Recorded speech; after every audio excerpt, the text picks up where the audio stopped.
Welcome, welcome, crew, guys, gals, ghouls, friends, fiends, foes, whoever may be listening beyond the omniverse tonight. Secure your tinfoil hats, buckle down tight, and hold on loosely as we soar over the rocky tops of the La Platas on a Rocky Mountain High, get sucked into the vortex of the Four Corners, and settle down snugly at mile marker 420 in colorful Colorado. It is Sunday, June 9th, Monday, June 10th, for those of you across the pond and beyond. Good morning, good afternoon, and good evening to you, and thank you so much for joining me here on We Are Paradox Media's Late Night in the Rockies. So it seems as if my Wi-Fi is being a BIEIO. I'm going to try to switch it over really quick to something else. It is so hot. I don't know about you guys, but I am melting.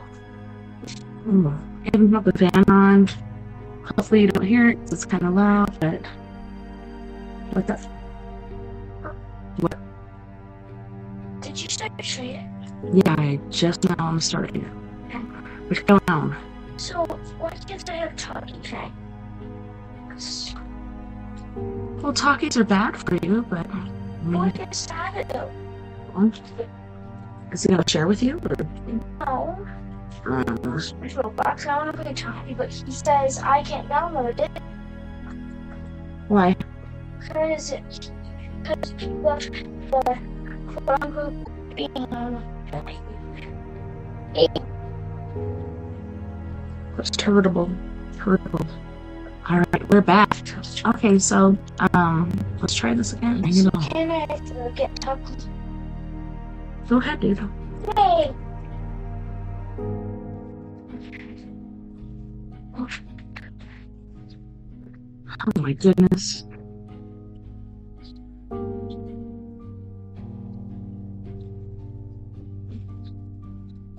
Hello, hello, hello. Here we are, here we are. I'm back. Can you see me? Okay, here I am. Jeez, oh Pete. Anyways, if you're listening live right now, you may be listening to me on Spreaker.com, which you can find under We Are Paradox Media. You can also listen to me live on eTalk Radio, which you can find at etalk.tv/radio, as well as KPNL, which you can find at KPNL Radio at kpnl-vb.com. If you like to watch as well as listen, you can tune into us on YouTube under We Are Paradox Media, as well as Facebook under We Are Paradox Media, and Twitch, if you like. If you want to listen to us in your free time, whether you're working it or working out, feel free to check us out wherever you listen to your podcasts. Sorry guys, I am melting. So tonight it's story time with me, TessaTNT, and tonight we are going to get back into the Hitchhiker's Guide to the Galaxy. It's been a pretty awesome book so far. I hope you guys enjoyed it. My team just said, hey, we're live. Yes, yes we are. If you guys hear any sound discrepancies or anything like that, if you hear my fan, let me know and I can turn it off. I really hope you can't hear it because, holy shnikes, it's super hot in here.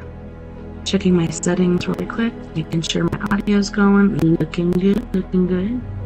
Camera's going, camera 1, camera 2, camera 1, camera 2. Alright, well let's get into it. As I melt from the heat. It's not even that hot. So right now it says it's 88 degrees inside, 87 degrees outside. But, I don't know, it just feels like it's an inferno. Well, let's see. I'm gonna go over here to my music and make sure it's not too loud. Let's turn this down a smidge. I just got barely a breeze coming through the window, and that was delightful. Delightful indeed. Freaking band. Well, there are 100 billion stars in the galaxy, and the only a limited amount of space in the book's microprocessors, he said. And no one knew much about the Earth, of course.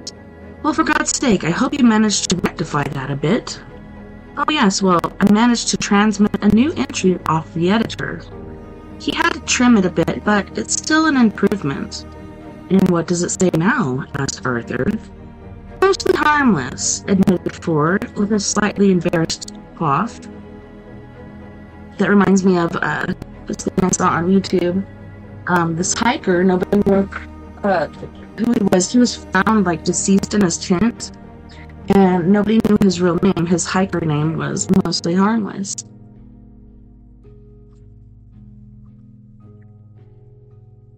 Mostly harmless, shouted Arthur. What was that noise? Hissed Ford. It was me shouting, shouted Arthur. No, shut up, said Ford. I think we're in trouble. You think we're in trouble? Outside the door were the clear sounds of marching footsteps. The dead tresses, whispered Arthur. No, those are steel-tipped boots, said Ford. There was a sharp ringing rap on the door. Then who is it? Said Arthur. Well, said Ford, if you're lucky, it's just the Bogans, come to throw us into space. And if we're unlucky? Well, if we're unlucky, said Ford grimly, the captain might be serious in his threat, and he's going to read us some of his poetry first. Chapter 7.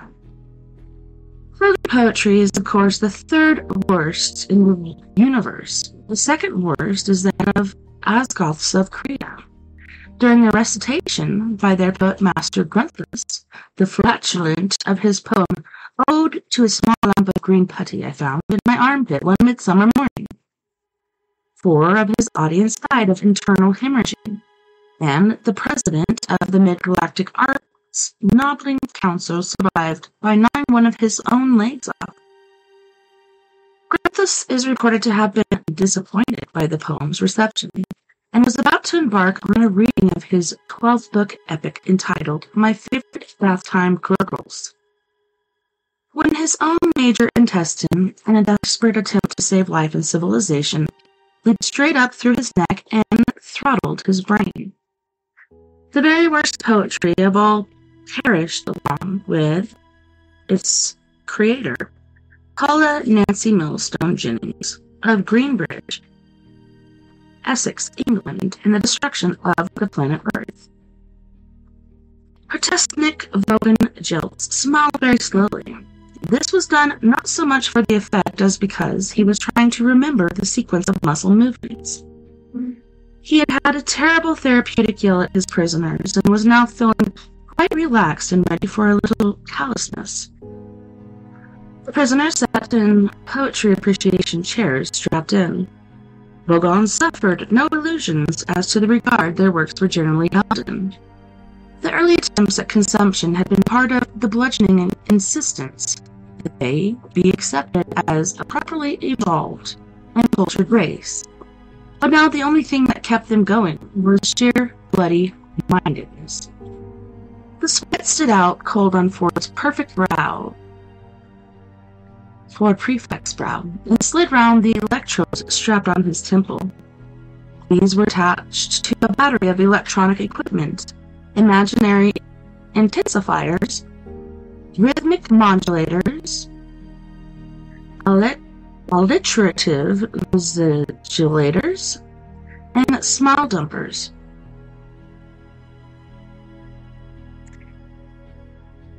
All designed to heighten the experience of the poem and make sure that none single nuance of the poem's thought was lost.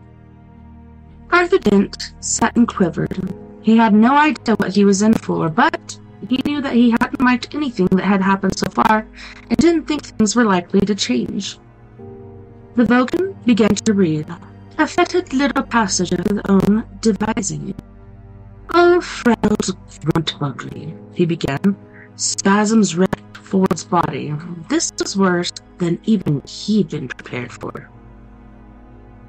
"Thy micturations are to me as verdward dabbled rockets on a lurked bee." "Arg!" went Ford Prefect, wrenching his head back as lumps of pain thumped through it. He could dimly see beside him Arthur lolling and rolling in his seat. He clenched his teeth. "Group, I implore thee," continued the merciless Vogon. my faulting, twirling drums. His voice was rising to a horrible pitch of impassioned stridency. And the hoop shall strangle me with crinkly words, or I will rend thee in the gigawatts with my crucian. See, if I don't. Yarg! Cried Ford, and through one final spasm, as the electronic enhancement of the last line caught him full blast across the temples, and he went limp. Arthur rolled.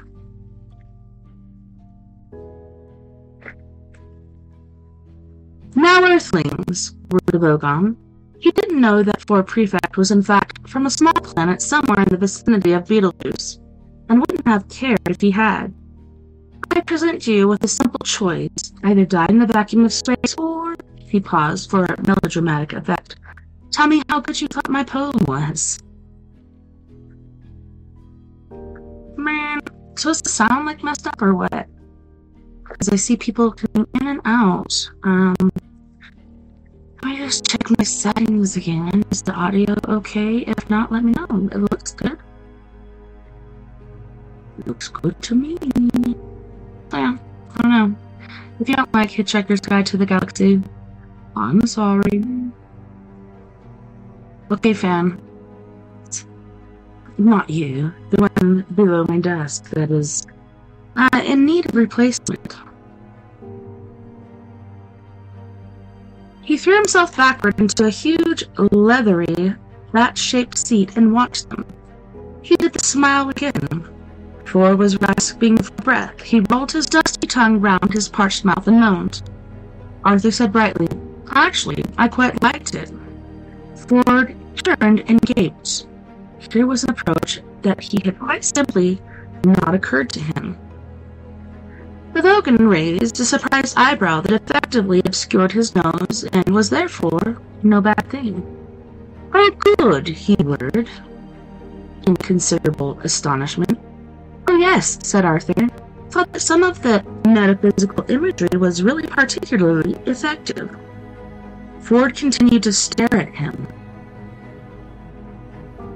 slowly organizing his thoughts around his... Oh, shoot. My comb just fell into my pan. That was funny. Sorry, there's no front on it because I took it off. But anyways. Were they really going to be able to bareface their way out of this? Yes, do continue, invited the Vogan. Oh, and it's interesting rhythmic devices too, continued Arthur, which seemed to counterpoint the he floundered. Ford leaped to his rescue, hazarding counterpoint the surrealism, the underlying metaphor of the he floundered too, but Arthur was ready again. Humanity of the Vagonity? Ford hissed at him. Ah, yes, Vagonity, sorry, of the poet's compassionate soul. Arthur felt he was on a home stretch now, which contrives through the medium of the verse structure to sublimate this, transcend that, and come to terms with the fundamental dichotomies of the other. He was reaching a vivid insight into which suddenly gave out on him. Ford leaped in with a coup de grace. Whatever it was the poem was about, he yelled. With the corner of his mouth, well done, Arthur. That was very good. The Vogan perused them.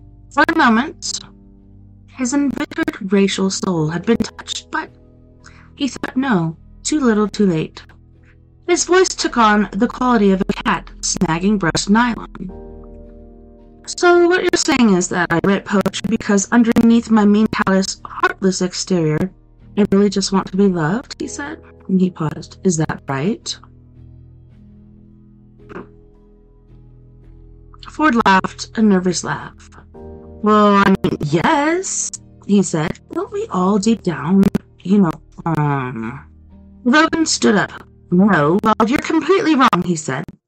I just write poetry to throw my mean, callous, heartless exterior into sharp relief. I'm going to throw you off the ship anyway. Guard! Take the prisoners to number 3 airlock and throw them out. What? Shouted Ford. A huge young Vogan guard stepped forward and yanked them out of their traps. With his huge, blubbery arms. You can't throw us into space, yelled Ford. We're trying to write a book. Resistance is useless, shouted the Vogan guard back at him. It was the first phrase he'd learned when he joined the Vogan Corps. The captain watched with detached amusement and then turned away. Arthur stared round him wildly. I don't want to die now, he yelled. I've still got a headache. I don't want to go to heaven with a headache. I'd be all cross and wouldn't enjoy it. The guard grasped them both firmly round the neck, and bowing deferentially toward the captain's back, them both protesting out of the bridge. The still door closed and the captain was on his own again. He hummed quietly and mused to himself, lightly fingering his notebook of verses. He said. Counterpoint the surrealism of the underlying metaphor. He considered this for a moment, and then closed the book with a grim smile. That's too good for them, he said. The long, still-lined corridor echoed to the feeble struggles of the two humanoids, clamped firmly in their rubbery Vogon armpits. Ew, could you imagine? Hey, Anthony. This is great, spluttered Arthur. This is really terrific. Let go of me, you brute. The Vogon guard dragged them on. Don't you worry, said Ford. I'll think of something. He didn't sound hopeful. Resistance is useless, bellowed the guard. Just don't say things like that, stammered Ford. How can anyone maintain a positive mental attitude if you're saying things like that? My God, complained Arthur. You're talking about a positive mental attitude and you haven't even had your planet demolished today? I woke up this morning and thought I'd have a nice relaxed day, do a bit of reading, brush the dog.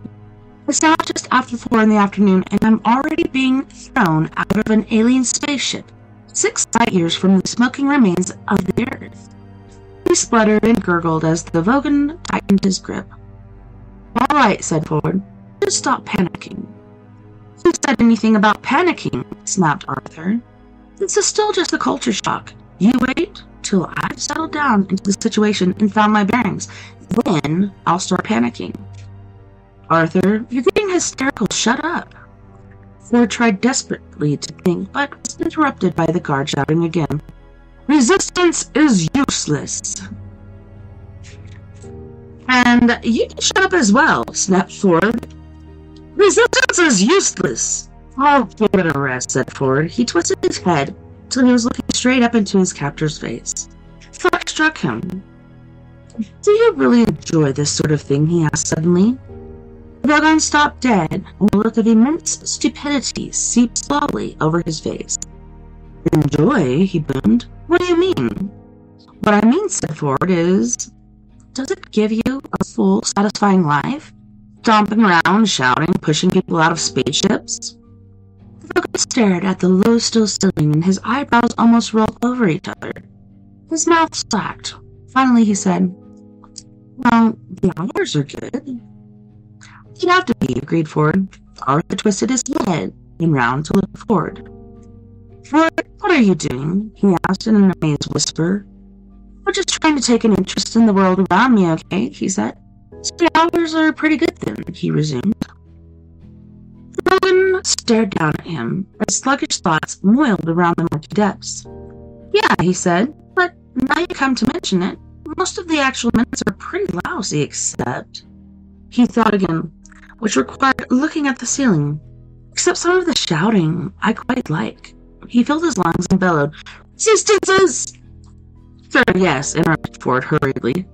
You're good at that, I can tell, but if it's mostly lousy, he said, slowly giving the words time to reach their mark. Then why do you do it? What is it? The girls? The leather? The machismo? Or do you just find the coming of terms with mindless radium? Of it all presents an interesting challenge. Arthur looked backward and forward between them in bafflement. Said the guard. I don't know. I think I just sort of do it, really. My aunt said that spaceship guard was a good career for a young Vogan, you know. The uniform, the low-slung stun ray holster, the wireless medium. It's actually raining right now. Holy shnikes. That's awesome. Man, hopefully the coolness comes in here because, man, like I said, it is hot. Alright. There you are, Arthur stepped forward with an air of someone reaching the conclusion of his argument. You think you've got problems? Arthur rather thought he had. Apart from the unpleasant busyness with his home planet, the Vogon guard had half-throttled him already, and he didn't like the sound of being thrown into space very much. Trying to understand his problem, insisted Ford. Here he is, poor lad. His entire life's work is stamped around throwing people off spaceships and shouting, added the guard. Oh, shouting, sure, said Ford, patting the blubbery arm clamped around his neck in friendly condescension. And he doesn't even know why he's doing it. Arthur agreed. This was very sad. He did this with a small feeble gesture because he was too asphyxiated to speak. Deep rumblings of amusement came from the guard. Well, now, you put it like that, I suppose. Good lad, encouraged Ford. But all right, went on the rumblings. So, what's the alternative? Well, said Ford brightly but slowly. Stop doing it, of course. Tell them, he went on. You're not going to do any more. He felt he ought to add something to that, but for the moment the guard seemed to have his mind occupied, pondering that much. Said the guard. Well, that doesn't sound that great to me. Ford suddenly felt the moment slipping away. Now wait a minute, he said. That's just the start, you see. There's more to it than that, you see. At that moment, the guard renewed his grip and continued his original purpose of lugging his prisoners to the airlock. He was obviously quite touched. No, I think if it's all the same to you, he said, I'd better get you both shoved into this airlock than go and get on with some other bits of shouting I've got to do. It wasn't all the same to Ford Prefect at all. Come on now, look, he said, less slowly, less brightly. Said Arthur without any clear inflection. But hang on, pursued Ford. There's music and art and things to tell you about yet, Arg. Resistance is useless, bellowed the guard, and then added, you see, if I keep it up, I can eventually get promoted to senior shouting officer. And there aren't usually many vacancies for non-shouting and non-pushing people about the offices. So I think I'd better stick to what I know. They had now reached the airlock, a large, circular steel hatchway of massive strength and weight, let into the inner skin of the aircraft. The guard operated a control, and the hatchway swung smoothly open. Thanks for taking an interest, said the Vogan guard. Bye now. He flung Ford and Arthur through the hatchway into the small chamber within. Arthur lay, panting for breath. Ford scrambled round and flung his shoulder uselessly against the reclosing hatchway. But listen, he shouted to the guard. There's a whole world you don't know anything about. Here, how about this? Desperately, he grabbed for the only bit of culture he knew offhand. He hummed the first bar of Beethoven's Fifth. Da-da-da-dum. Doesn't that stir anything in you? No, said the guard, not really, but I'll mention it to my aunt. If he said anything further after that, it was lost. The hatchway sealed itself tight, and all sound was lost except for the faint, distant hum of the ship's engines. They were in a brightly polished cylindrical chamber about 6 feet in diameter and 10 feet long. Hi, Vanessa. Hi, I'm the Facebook support team. This is an important message. Your page was detected with copyright infringement. The admin team will deactivate Facebook accounts that may not follow our services, because other users report to us that you are violating our copyright term. 1. Sharing photos and videos that violate copyright. 2. using fake photos and name, and 3, harming others. 4, communicating with others for harassment and promotions. Well, Vanessa, you can forget about it. I am not down with whatever you're saying. Hacker. Hi, Sandra. Good to see you. Beautiful sister Sandra. If you said anything further after that, it was lost. They were in a brightly polished cylindrical chamber, about 6 feet in diameter and 10 feet long. Ford looked round it, panting. Potentially a great lad, I thought, he said, and slumped against the curved wall. Arthur was still lying in the curve of the floor, where he had fallen. He didn't look up, he just lay panting. We're trapped now, aren't we? Yes, said Ford, we're trapped. Well, didn't you think of anything? I thought you said you were going to think of something. Perhaps you thought of something and I didn't notice? Oh yes, I thought of something, panted Ford. Arthur looked up expectantly. But unfortunately, continued Ford, it rather involved being on the other side of the airtight hatchway. He kicked the hatch it had just been thrown through. That was a good idea, was it? Oh yes, very neat. What was it? Well, I hadn't worked it out as far as the details yet. Not much point now, is there? So, what happens next? Asked Arthur. Well, the hatchway in front of us will open automatically in a few moments, and we will shoot out into deep space, I expect. Asphyxiate. If you take a lung full of air with you, you can last for up to 30 seconds, of course, said Ford. He stuck his hand behind his back, raised his eyebrows, and started to hum an old Beetlejuicean battle hymn. To Arthur's eyes, he suddenly looked very alien. So this is it, said Arthur. We're going to die. Yes, said Ford, except... No, wait a minute. He suddenly lunged across the chamber at something behind Arthur's line of vision. What's this switch? He cried. What? Where? Cried Arthur, twisting round. No, I was only fooling, said Ford. We're going to die after all. He slumped against the wall again and carried on the tune from where he left off. You know, said Arthur, it's at times like this, when I'm trapped in a broken airlock with a man from Beetlejuice and about to die of asphyxiation in deep space, that I really wish I'd listened to what my mother told me when I was young. Why? What did she tell you? I don't know, I didn't listen. Oh, Ford carried on humming. This is terrific, Arthur thought to himself. Nelson's column has gone.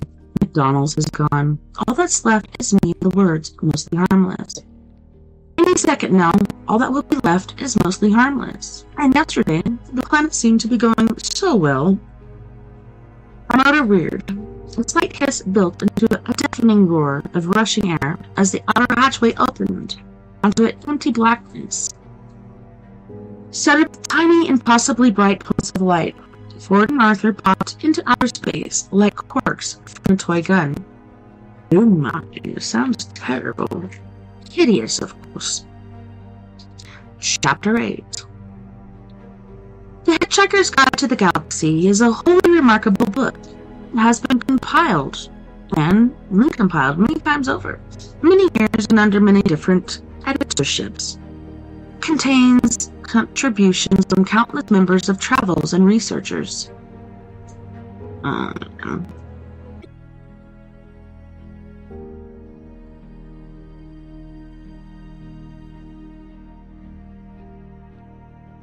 Let's go spoiled. Sorry, peeps. Internet glitches, but we're back on Spreaker, we're back on eTalk, and that's my stream now right there. Entering studio. Man, oh man, I hope this doesn't happen again. What a pain in the boot tie. It says loading, but it doesn't really seem to be. Is it loading or not? Hello? Enter studio.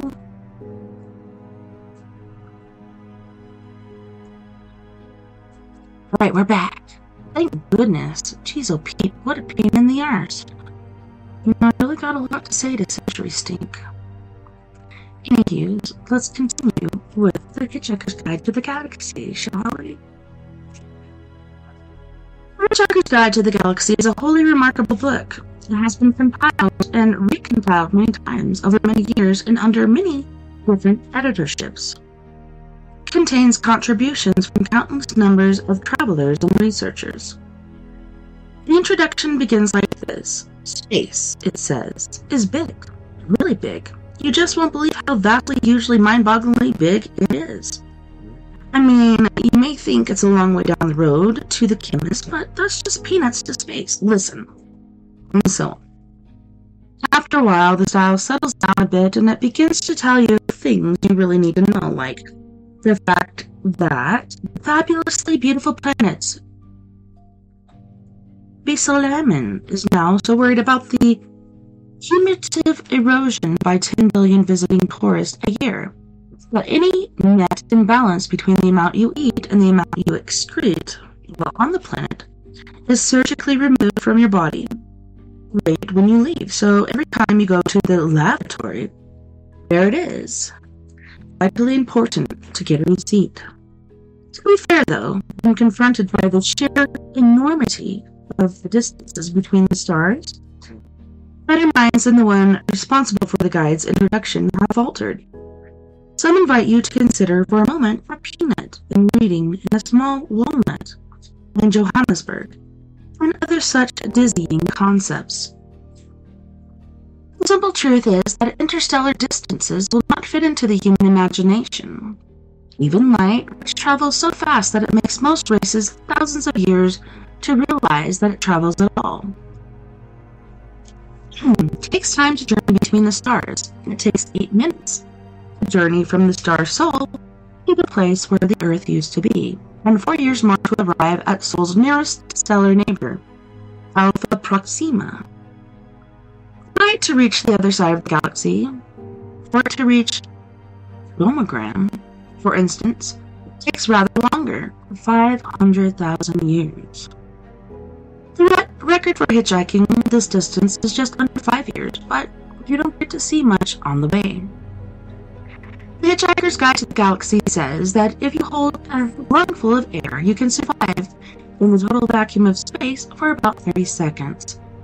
However, it does go on to say that, what with space being the mind-boggling size that it is, the chances of getting picked up by another ship within those 30 seconds are 2 to the power of 276,709 to 1 against.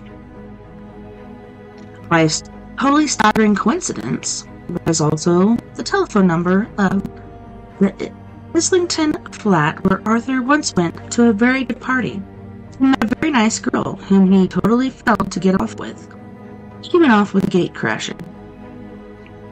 Though the planet Earth, the Islington flat, and the telephone have all now been demolished, it is comforting to reflect that they are all in some way commemorated by the fact that 25 seconds later Ford and Arthur were rescued. Hooray! Chapter 9. The computer chattered to itself in alarm as it noticed an airlock open and close itself for no apparent reason. This was because Reason was in fact out to lunch. A hole had just appeared in the galaxy. It was exactly a nothingth of a second long, nothingth of an inch wide, and quite a lot of millions of light years from end to end. As it closed up, lots of paper hats and party balloons fell out of it and drifted off through the universe. A team of 7 3-foot-high market analysts fell out of it and died, partly of asphyxiation, partly of surprise. 239,000 lightly fried eggs fell out of it too, materializing into a large wobbly heap on the famine-struck land of Pogril and the Pencil system. The whole Pogril tribe had died out from famine except for one last man, who died of cholesterol poisoning some weeks later. Oh no. The nothingth of a second for which the whole existed reverberated backward and forward through time in a most improbable fashion. Somewhere in the deeply remote past, it seriously traumatized a small random group of atoms, drifting drifting through the empty sterility of space and made them cling together in the most extraordinarily unlikely patterns. These patterns quickly learned to copy themselves. This was part of what was so extraordinary about the patterns, and went on to cause massive trouble on every planet they drifted onto. That was how life began in the universe. 5 wild event maelstroms strode in vicious storms of unreason and spewed up pavement. On the pavement lay Ford Prefect and Arthur Dent, gulping like half-spit fish. "There you are," gasped Ford, scrambling for a fingerhold on the pavement as it raced through the third reach to the unknown. "Told you I'd think of something." "Oh, sure," said Arthur. "Sure." "Bad idea of mine," said Ford, "to find a passing spaceship and get rescued by it." "Good idea." The real universe arched sickeningly away beneath them. Various pretend ones flitted silently by, like mountain goats. Primal light exploded, splattering space-time as with goblets of jello. Time blossomed, matter shrank away. The highest prime number coalesced quietly in a corner and hid itself away forever.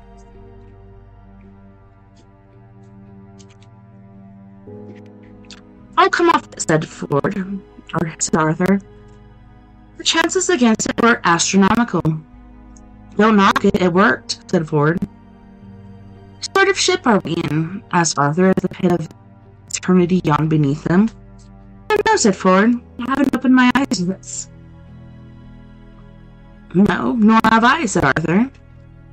The universe jumped, froze, quivered, and sprayed out in several expected or unexpected directions.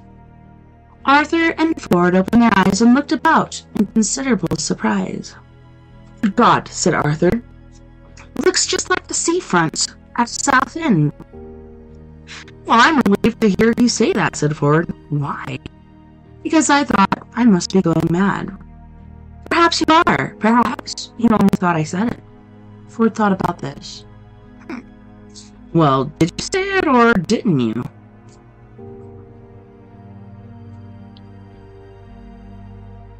"I think so," said Arthur. "Well, perhaps we're both going mad." "Yes," said Arthur. "I'd be mad, all things considered, to think that this is South End." "Well, do you think this is South End?" "Oh, yes. So do I. Therefore, we must be mad." "Nice day for it." "Yes," said a passing maniac. "Oh. Good. Can I meet some other maniacs?" "What was that?" asked Roger. "Who? The man with 5 heads? An elderberry bush full of carrots?" "Yes." "No, just someone." "Ah." They both sat on the pavement and watched with certain unease as huge children bounced heavily along the sand. Then wild horses thundered through the sky, taking fresh supplies of reinforcement railings to the uncertain areas. "You know," said Arthur, with a slight cough, "if this is South End, there's something very odd about it." "You mean, the way the sea stays steady as a rock and the buildings keep washing up and down?" said Ford. "Yes, I thought that was odd too, in fact." He continued as with a huge bang, South End split itself into 6 equal segments, which danced and spun giddily round each other in lewd and licentious formations. There's something altogether very strange going on. Wild yowling noises of pipes and strings seared through the wind. Hot donuts popped out of the road for 10 pence each.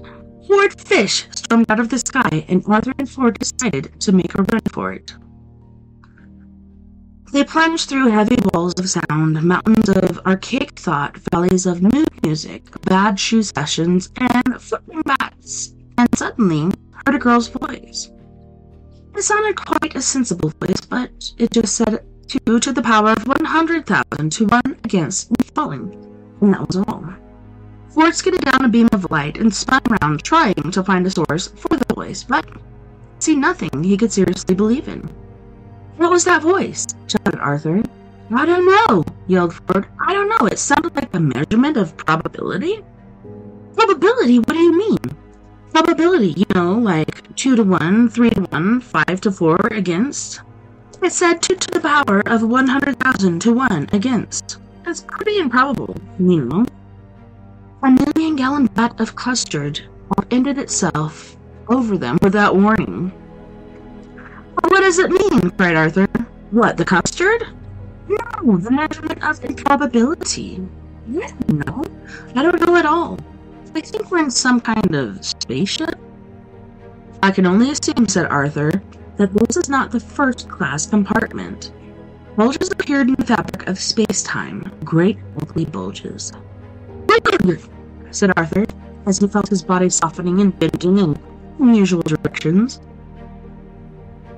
South End seems to be melting away. The stars are swirling. A dust bowl. My legs are drifting off into the sunset. My left arm's come off too. A frightening thought struck him.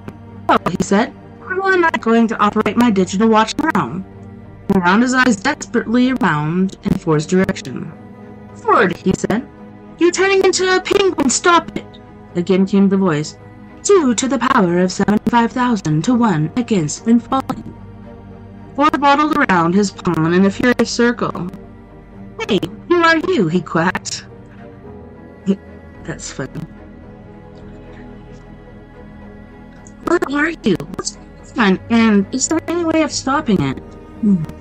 Please relax, said the voice pleasantly, like a stewardess in an airliner, with only one wing and 2 engines, one of which is on fire. You are perfectly safe.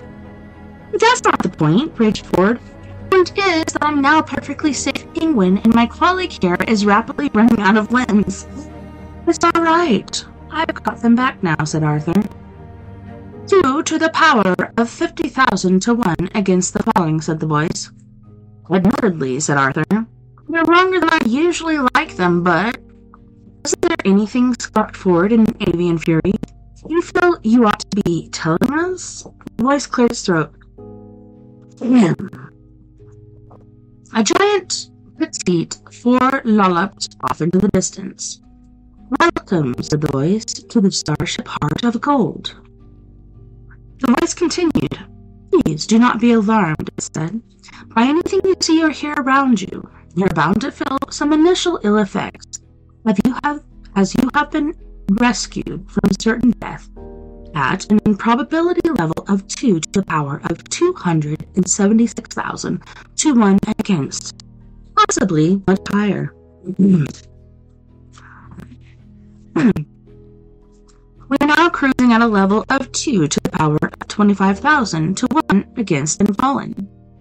And we will be restoring normality, just as soon as we are sure what is normally anyway. Thank you. 2 to the power of 70,000 to 1 against fallen. The voice cut out. Ford and Arthur were in a small, luminous pink cubicle. Ford was quietly and wildly excited. Arthur, he said, this is fantastic.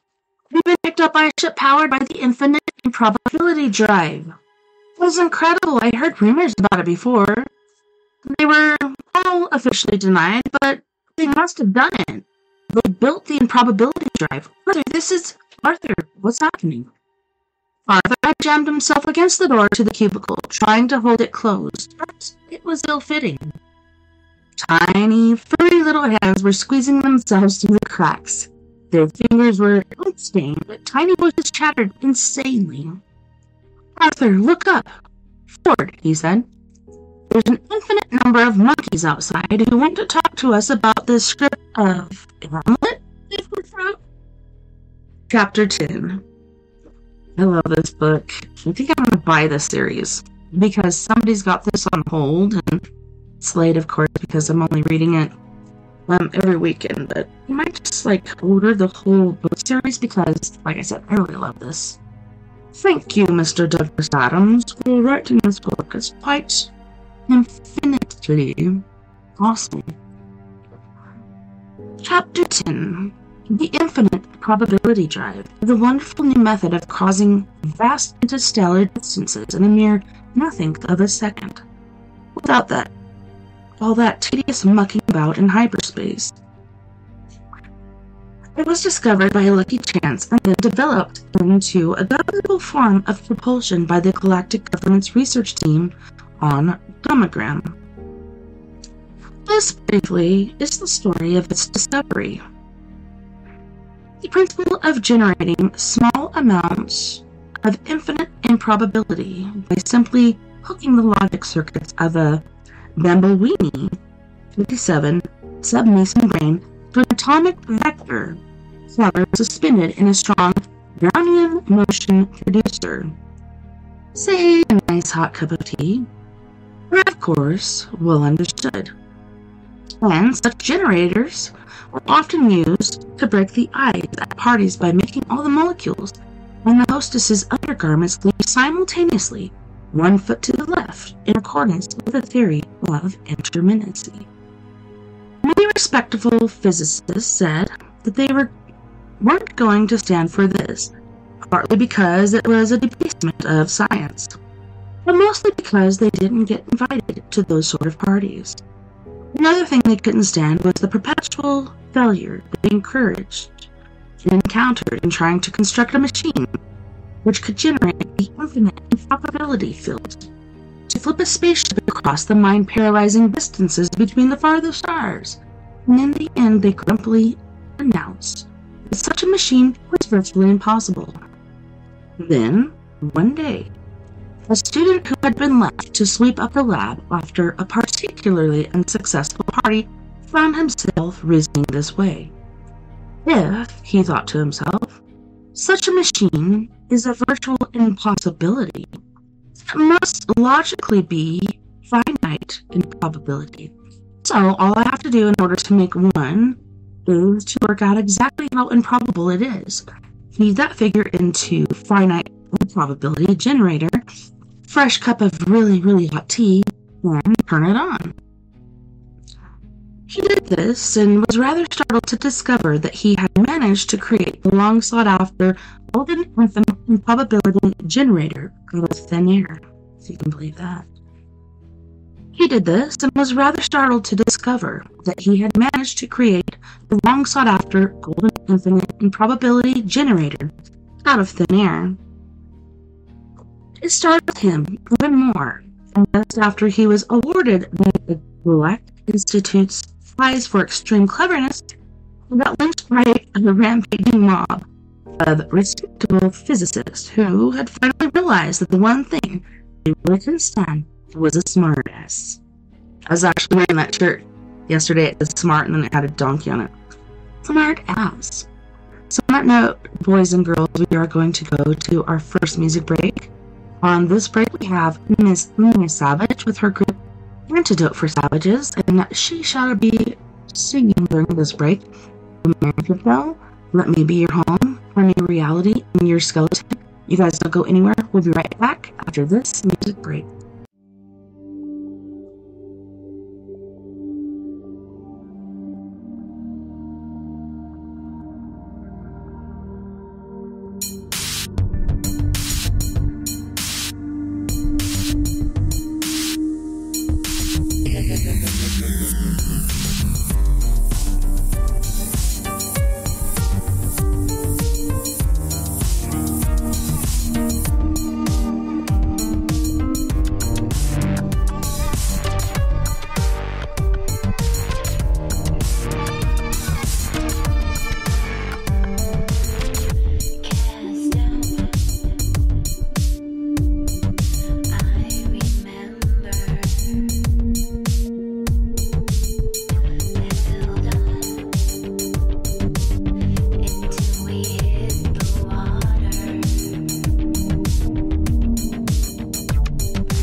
Dong Hyun, Lee Eun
Go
Welcome back, and so much for joining me tonight on We Are Paradox Media's Late Night in the Rockies.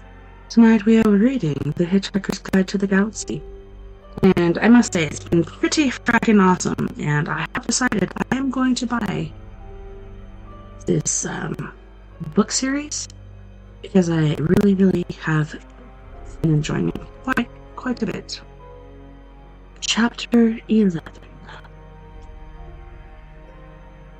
The improbability-proof control cabin of the Heart of Gold looked like a perfectly conventional spaceship, except that it was perfectly clean because it was so new. Some of the control seats hadn't had the plastic wrapping taken off yet. The cabin was mostly white, oblong, and about the size of a smallish restaurant. In fact, it wasn't perfectly oblong. The two long walls were raked round in a slight parallel curve, and all the angles and corners of the cabin were contoured in the excitingly chunky shapes.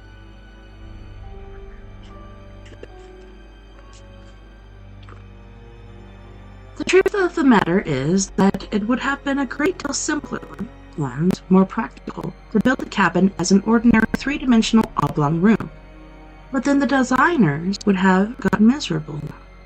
As it was, the cabin looked excitingly purposeful, with large video screens ranged over the control and guidance system, panels on the concave wall, and long banks of computers set into the convex wall.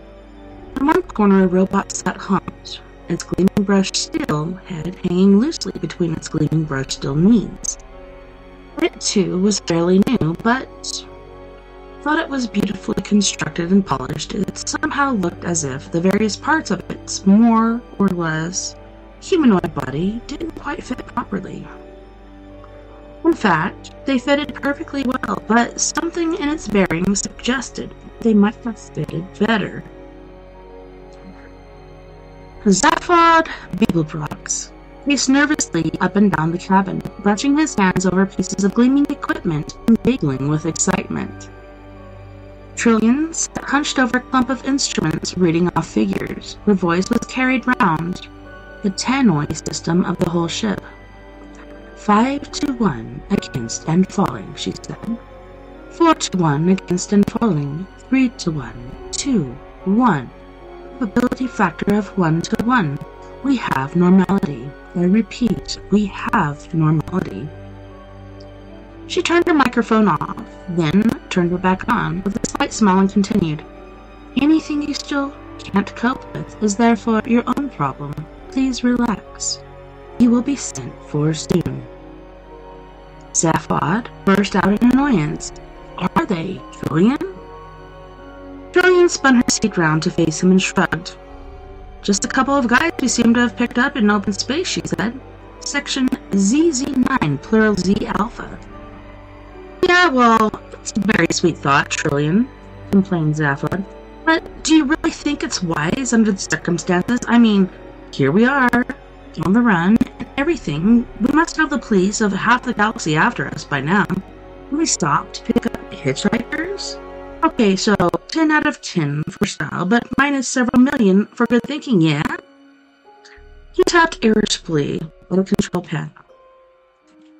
Trillian quietly moved his hand before he tapped anything important, whatever Zaphod's qualities of mind might include. Bravado, conceit. He was mechanically inept and could easily blow the ship up with an extravagant gesture. Trillian had come to suspect that the main reason he had such a wild and successful life was that he never really understood the significance of anything he did. Zaphod, she said patiently. They were floating unprotected in open space. You wouldn't want them to have died, would you? Well, you know, no, not as such, but... Not as such, not die as such, but... Trillian cocked her head to one side. Well, maybe someone else might have picked them up later. A second later, and they would have been dead. Yeah, so, if you take the trouble to think about the problem a bit longer, I would have gone away.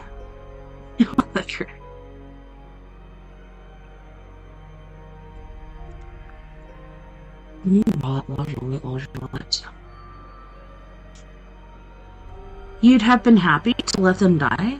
Well, yeah, not happy as such, but anyway, said Trillian, turning back to the controls. I didn't pick them up. What do you mean? Who picked them up then? The ship did. Huh? The ship did, all by itself.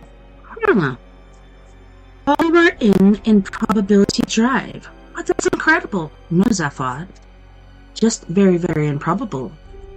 Yeah. Look, Zaphod, she said, patting his arm. Don't worry about aliens. They're just a couple of guys, I expect. I'll send the robot down to get them and bring them up here. Hey, Marvin. In the corner, the robot's head swung up sharply, but then wobbled about imperceptibly. It pulled itself up to its feet as if it was about 5 pounds heavier than it actually was. Then, what an outside observer would have thought was a heroic effort to cross the room, it stopped in front of Trillian and seemed to stare through her left shoulder. I think you ought to know I'm feeling very depressed, it said. Its voice was low and hopeless.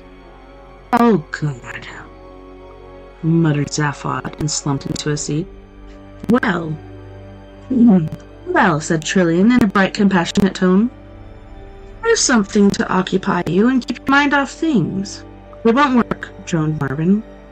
You have an exceptionally large mind. Marvin, warned Trillian. All right, said Marvin. What do you want me to do? Go down to the number 2 entry bay and bring the 2 aliens up here under surveillance. With a microsecond pause and a finely calculated micromodulation of pitch and timbre, nothing you could actually take offense at, Marvin managed to convey his utter contempt and horror of all things human. Just that? He said. Yes, said Trillian firmly. I won't enjoy it, said Marvin. Zaphod leaped out of his seat. She's not asking you to enjoy it, he shouted. Just do it, will you? All right, said Marvin, like the tolling of a great crack bell. I'll do it. Good, snapped Zaphod. Great, thank you. Marvin turned and lifted his flat-topped triangular red eyes up toward him. I'm not getting you down at all, am I? He said pathetically. No, Marvin, murmured Trillian. That's just fine, really. I wouldn't like to think I was getting you down. No, don't worry about that. The lilt continued. You just watch as comes naturally and everything will be just fine. You sure you don't mind? Probed Marvin. No, Marvin, lilted Trillian. That's just fine, really. Just part of life. Marvin flashed her an electronic look. Life, said Marvin. Don't talk to me about life. He turned hopelessly on his heel and lugged himself out of the cabin.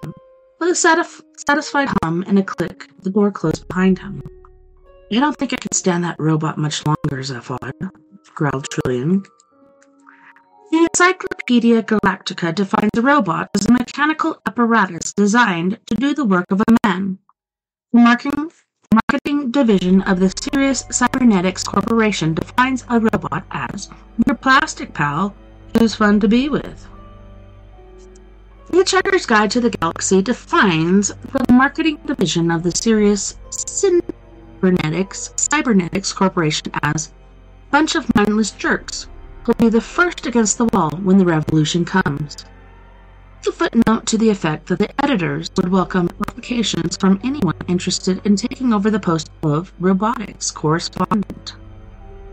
Curiously enough, an edition of the Encyclopedia Galactica that had the good fortune to fall through a time warp from 1,000 years in the future defined the marketing division of the Sirius Cybernetics Corporation as a bunch of mindless jerks who were the first against the wall when the revolution came.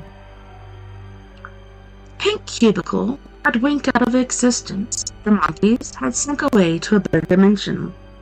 Ford and Arthur found themselves in the embarkation area of the ship. It was rather smart. I think the ship's brand new, said Ford. How can you tell? Asked Arthur. Have you got some exotic device for measuring the age of metal? No, I just found the sales brochure lying on the floor. It's a lot of the universe can be your stuff. Ah, look, I was right. Ford jabbed at one of the pages and showed it to Arthur. It says, sensational new breakthrough in improbability physics. As soon as the ship's device reaches infinite improbability, it passes through every point in the universe, be the envy of other major governments. Wow, this is a big deal. This is big lead stuff. Ford hunted excitedly through the technical specs of the ship, occasionally gasping with astonishment at what he had read. Clearly, galactic astrotechnology had moved ahead during the years of exile. Arthur listened for a short while, but being unable to understand the vast majority of what Ford was saying, he began to let his mind wander, trailing his fingers along the edge of an incomprehensible computer bank. He reached out and pressed an invitingly large red button on a nearby panel. The panel lit up with the words, "Please do not press this button again." He shook himself. "Listen," said Ford, who was still engrossed in the sales brochure. "They make a big thing of the ship's cybernetics. A new generation of serious cybernetics corporation robots and computers with the new GPP feature." "GPP feature?" said Arthur. "What's that?" "It says genuine people personalities." "Oh," said Arthur. "Sounds ghastly." A voice behind them said, "It is." The voice was low and hopeless and accompanied by a slight clanking sound. They spun around and saw an object.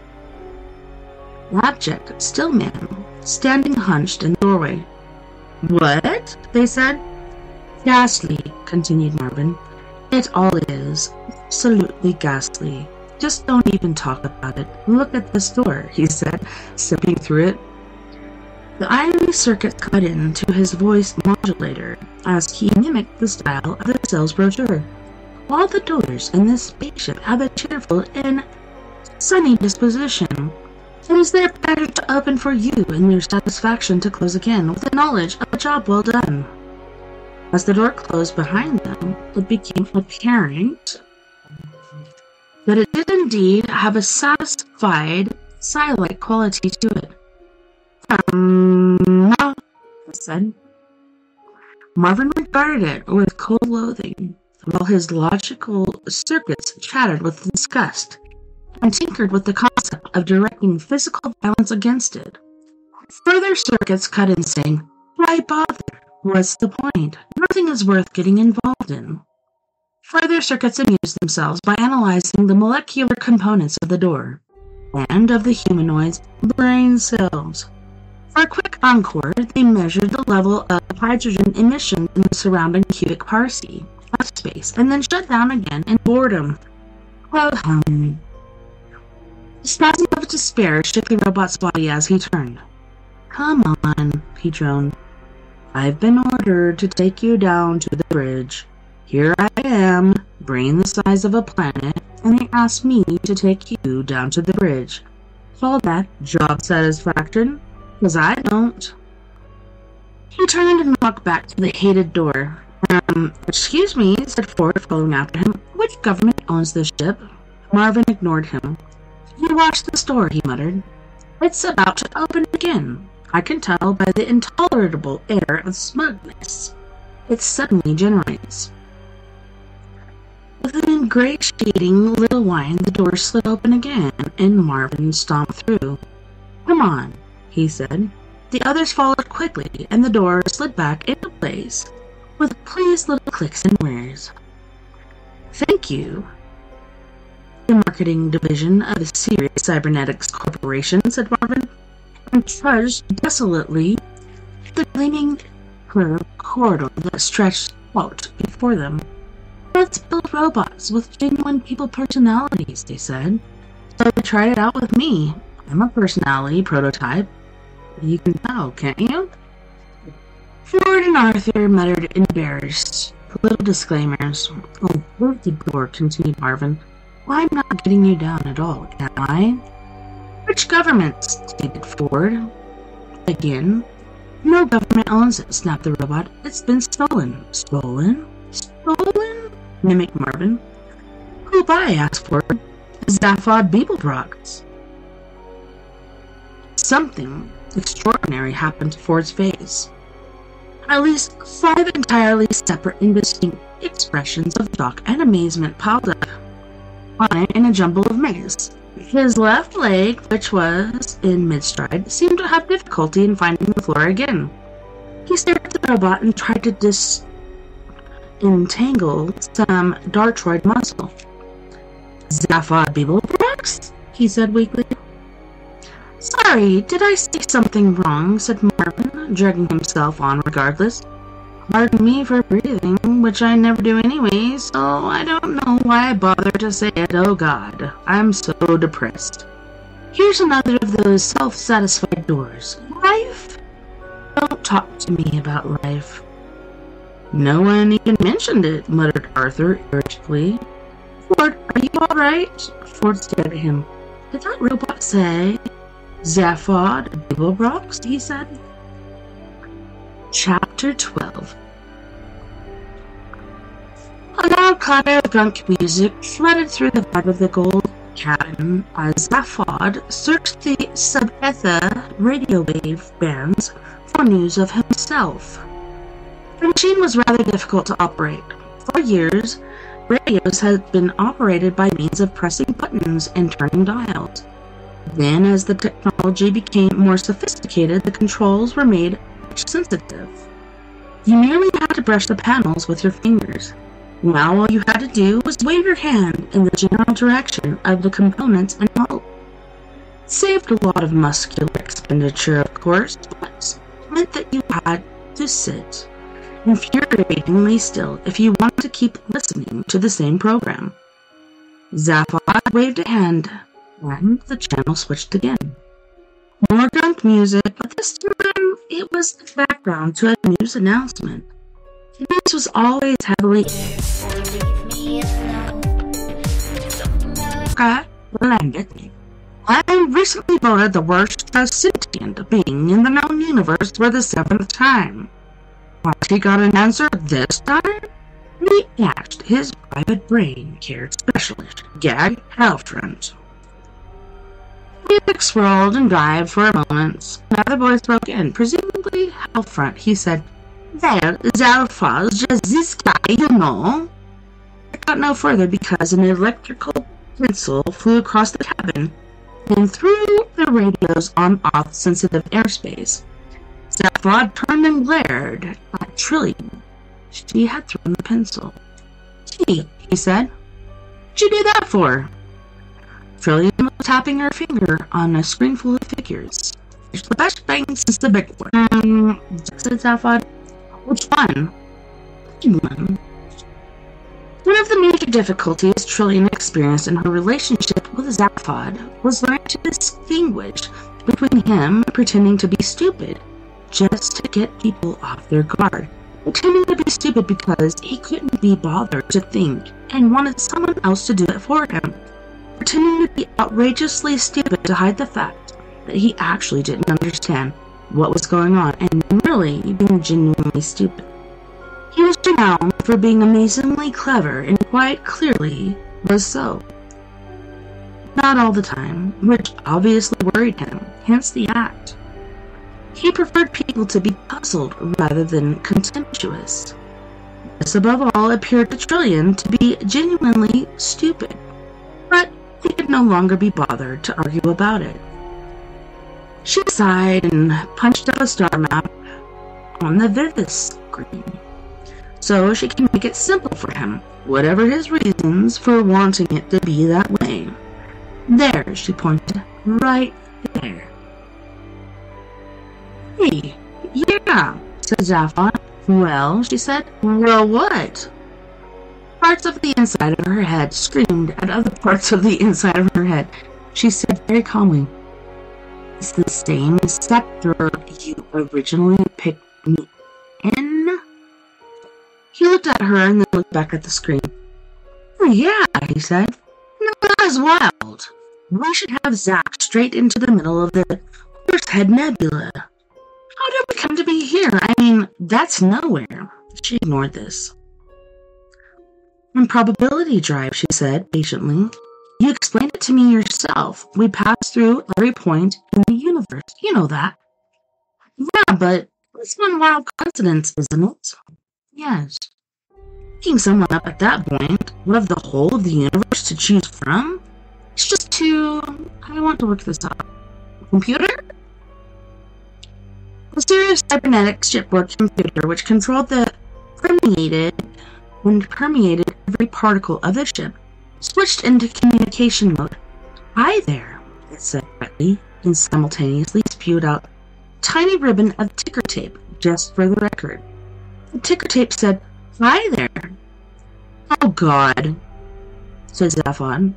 He hadn't worked with this computer for long, but had already learned to loathe it. The computer continued, rash and cheery, as if it were selling detergent. I want you to know that whatever your problem, I'm here to help you solve it.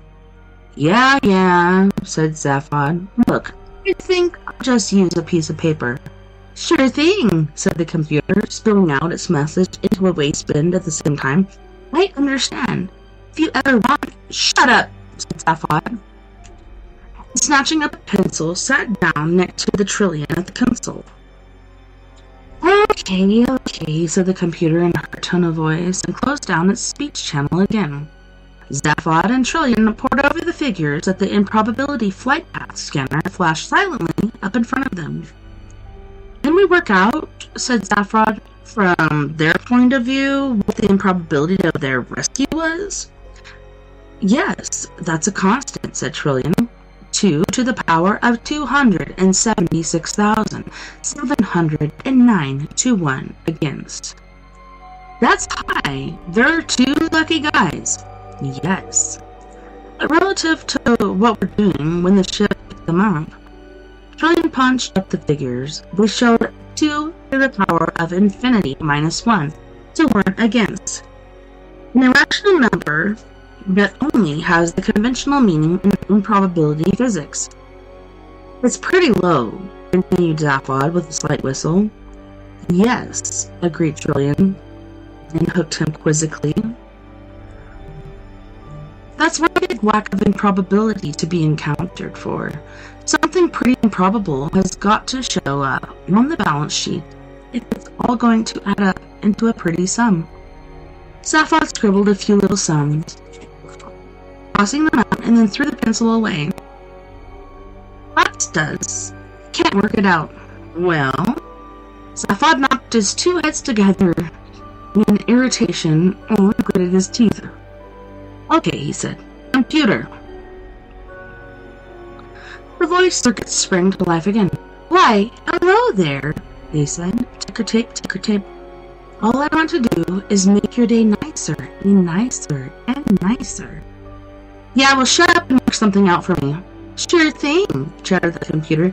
You want a probability forecast based on and probability data, yeah. Okay, the computer continued. Here's an interesting little notion. Don't you realize that most people's lives are governed by telephone numbers? A pain that crawled across Zaphod's faces and onto the other side. Have you flipped? He said. No. But you will when I tell you that, Trillion gasped. He stumbled at the buttons on the improbability flight path screen. Telephone number? She said. Does that thing say telephone number? Numbers flashed up on the screen. The computer had paused politely, but now it continued. What I was about to say was that... Don't bother, please, said Trillion. Look, what is this? Said Zaphod. I don't know, said Trillion, but those aliens, they're on the way up to the bridge with that wretched robot. Can we pick them up on any monitor cameras? Okay, so let me go here. My hubby was just trying to call me, got a message him back.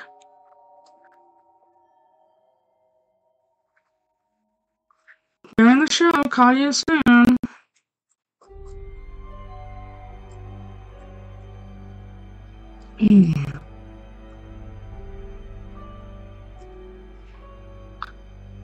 Chapter 13. Marvin trudged down the corridor, still moaning. And then, of course, I've got this terrible pain in all the diodes down my left-hand side. No, said Arthur grimly as he walked along beside him. Really?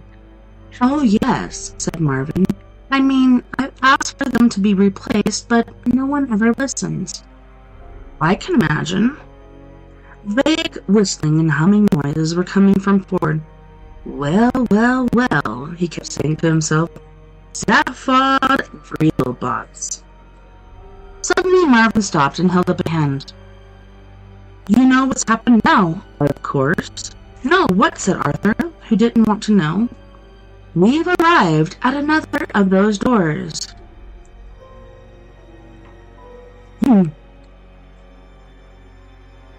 There was a sliding door into the side of the corridor. Marvin eyed it suspiciously.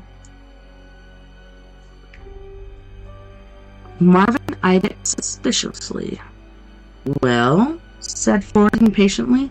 Do we go through? Mimicked Marvin. Yes, this is the entrance to the bridge.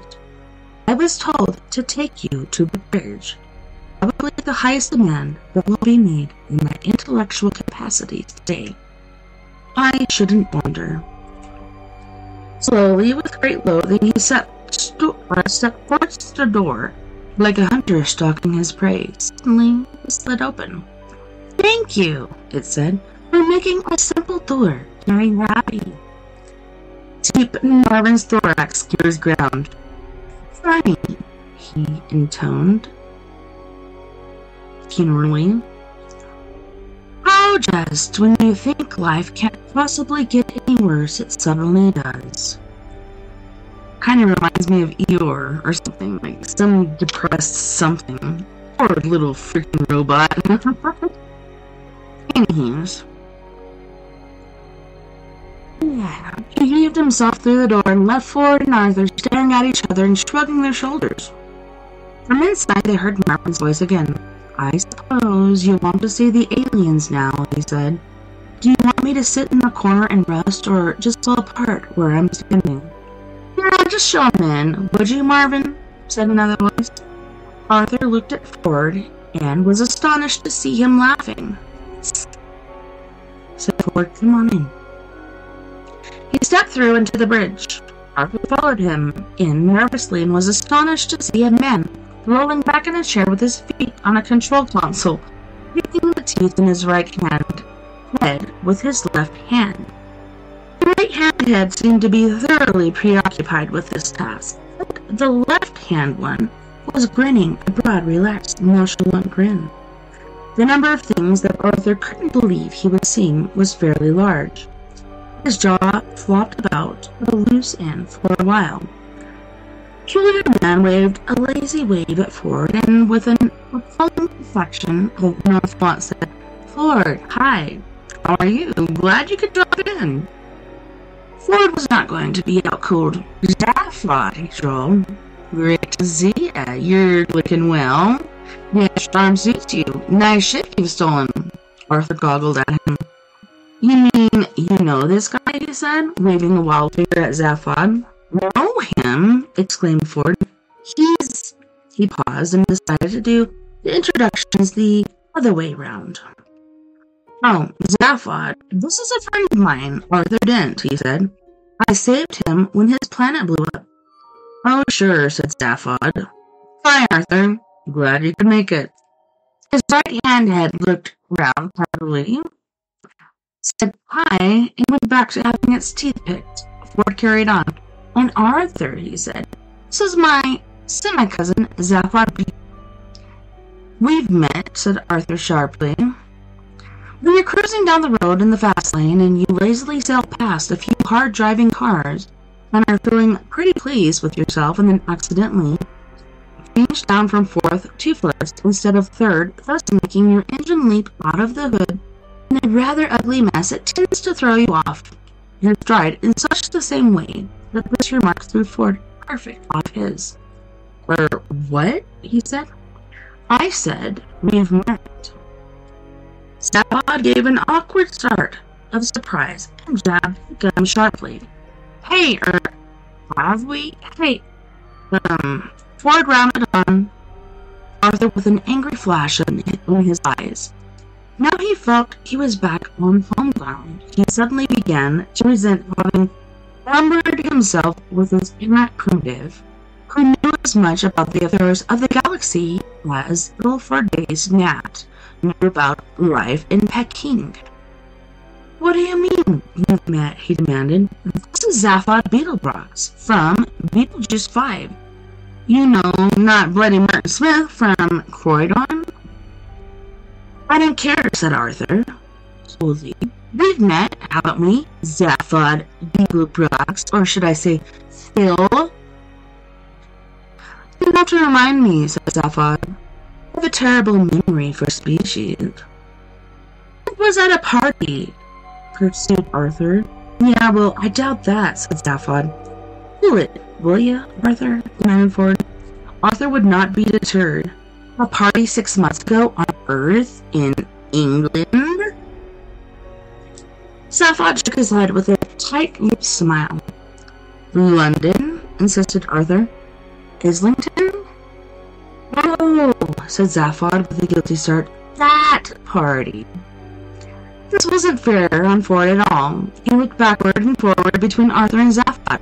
What? He said to Zaphod. You don't mean you say you've been on that miserable little planet as well, do you? No, of course not, said Zaphod breezily. Well, I may have just dropped in briefly, you know, on my way somewhere. But I was stuck there for 15 years. Well, I didn't know that, did I? But what were you doing there? Looking about, you know. He gate-crashed a party, said Arthur, trembling with anger. Fancy dress party. I would have to be, wouldn't it? Said Ford. At this party, persisted Arthur, was the girl. Oh well, look, it doesn't matter now. The whole place has gone up in smoke anyway. Maybe we should stop talking about that bloody planet, said Ford. Who was the lady? Oh, just somebody. Well, alright. I wasn't doing very well with her. Been trying all evening. Well, she was something, though. Beautiful, charming, devastatingly intelligent. At last, I got her to myself for a bit and was plying her with a bit of talk. And this friend of yours barges up and says, Hey, doll, is this guy boring you? Why don't you talk to me instead? I'm from a different planet. I never saw her again. Zaphod? exclaimed Ford. Yes, said Arthur, glaring at him and trying not to feel foolish. He only had the 2 arms and the 1 head, and he called himself a thoroughbut. But you must admit, he did turn out to be from another planet, said Trillian. Wandering into sight at the end of the bridge, she gave Arthur a pleasant smile, which settled on him like a ton of bricks, and then turned her attention to the ship's controls again. There was silence for a few seconds, and then, out of the scrambled mess of Arthur's brain, crawled some words. Wisha McMillian, he said. What are you doing here? The same as you, she said. I hitched a lift. After all, with a degree in math and another in astrophysics, what else is there to do? It was either that or roll the queue again on Monday. Infinity -1, shouted the computer. Probability, now complete. Zaphod looked about him, at Ford, at Arthur, and then at Trillian. Trillian, he said, is this sort of thing going to happen every time we use the improbability drive? Very probably, I'm afraid, she said. We could get into this a bit. I think we shall, because our video we're gonna watch, as far as our creepy video goes, is only like 37 minutes long, so let's move on to chapter 14, shall we? The Heart of Gold fled on silently through the night of space, now on conventional photon drive. Its crew four were ill at ease, knowing that they had been brought together not of their own volition, or by simple coincidence, but by some curious perversion of physics, as if relationships between people were susceptible to the same laws that govern the relationships between atoms and molecules. As the ship's artificial night closed in, they were each grateful to retire to separate cabins and try to rationalize their thoughts. Trillian couldn't sleep. She sat on the couch and stared at a small cage which contained her last and only links with Earth, 2 white mice that she had insisted Zaphod let her bring. She had expected never to see the planet again, but she was disturbed by her negative reaction to the news of the planet's destruction. It seemed remote and unreal, and she could find no thoughts to think about it. She watched the mice scurrying around the cage and running furiously in their little plastic treadwheels, so they occupied her whole attention. Suddenly, she shook herself and went on to the bridge to watch over the tiny flashing lights and figures that charted the ship's progress through the void. She wished that she knew what it was she was trying not to think about. Zaphod couldn't sleep. He also wished that he knew what it was that he couldn't let himself think about. For as long as he could remember, he'd suffered from a vague nagging feeling of being not all there. Most of the time, he was able to put his thoughts aside and not worry about it, but it had been reawakened by the sudden, inexplicable arrival of Ford Prefect and Arthur Dent. Somehow, it seemed to conform to a pattern that he couldn't see. Ford couldn't sleep. He was too excited about being back on the road again. 15 years of virtual imprisonment were over, just as he was finally beginning to give up hope. Knocking about with Zaphod for a bit promised to be a lot of fun, though there seemed to be something faintly odd about his semi-cousin that he couldn't put his finger on. The fact that he had become president of the galaxy was frankly astonishing, as was the manner of his leaving the post. Was there a reason behind it? There would be no point in asking Zaphod. He never appeared to have a reason for anything he did at all. He had turned unfathomably into an art form. He attacked everything in life with a mixture of extraordinary genius and naive incompetence, and it was often difficult to tell which was which. Fish slept. He was terribly tired. There was a zap at Zaphod's door. It slid open. Zaphod? Yeah? Trillian stood outlined with the oval of the light. I think we just found what you came to look for. Hey, yeah? Ford gave up the attempt to sleep. In the corner of his cabin was a small computer screen and keyboard. He sat at it for a while and tried to compose a new entry for the guide on the subject of Rogons. I couldn't think of anything vitriolic enough, so he gave up, wrapped a robe around himself, and went for a walk to the bridge. As he entered, he was surprised to see 2 figures hunched excitedly over the instruments. See? The ship's about to move into orbit, Trillian was saying. There's a planet out there. It's the exact coordinates you predicted. Zaphod heard a noise and looked up.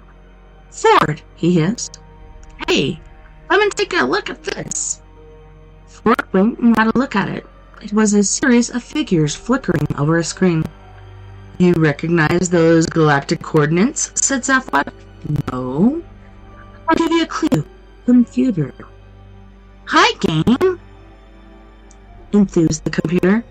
This is getting really sociable, isn't it? Shut up, said Zaphod, and show up the screens. Light on the bridge sank. 10 points of light played across the consoles and reflected in 4 pairs of eyes and stared up to the external monitor screens. There was absolutely nothing on them. Recognize that? Whispered Zaphod. Ford frowned. No, he said. What do you see? Nothing. Recognize it? What are you talking about? were in the Horsehead Nebula. One whole vast dark cloud. And I was meant to recognize that from a blank screen. Inside a dark nebula is the only place in the galaxy you'd see a dark screen. Very good. Zaphod laughed. He was clearly very excited about something, almost childishly. Hey, this is really terrific. This is just far too much. What's so great about being stuck in a dust cloud, said Ford. What would you reckon to find here? Urged Zaphoid. Nothing. No stars, no planets. No. Computer, shouted Zaphod. Rotate angle of vision through 180 degrees and don't talk about it. For a moment it seemed that nothing was happening. When the brightness glowed at the edge of the huge screen, a red star the size of a small planet crept across it, followed quickly by another one, a binary system. Then a vast crescent sliced into the corner of the picture, a red glare shading away into the deep black. The night side of the planet. I found it! Cried Zaphoid, thumping the console. It. Ford stared at it in astonishment. What is it? He said. That, said Zaphod, is the most improbable planet that ever existed. So on that note, boys and girls, let's go to our second music break. We have Miss Mean Savage with her band Antidote for Savages, and when I say her band, I'm telling you, it's her. She does everything. She does the music, the lyrics, every freaking thing. She's kind of like a little tiny, cute little Trent Reznor. So she's going to be singing one of my favorites, Bury Me in Heaven, Not a Phase, Singing to Your Grave, and The Bottom Line. You guys don't go anywhere. We'll be right back after this music break.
does the Z mean?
savings account.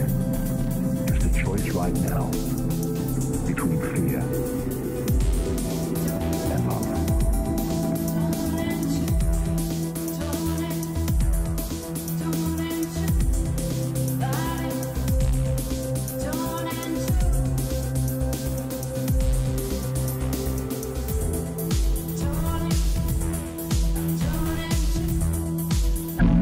Just a choice right now between fear and fear.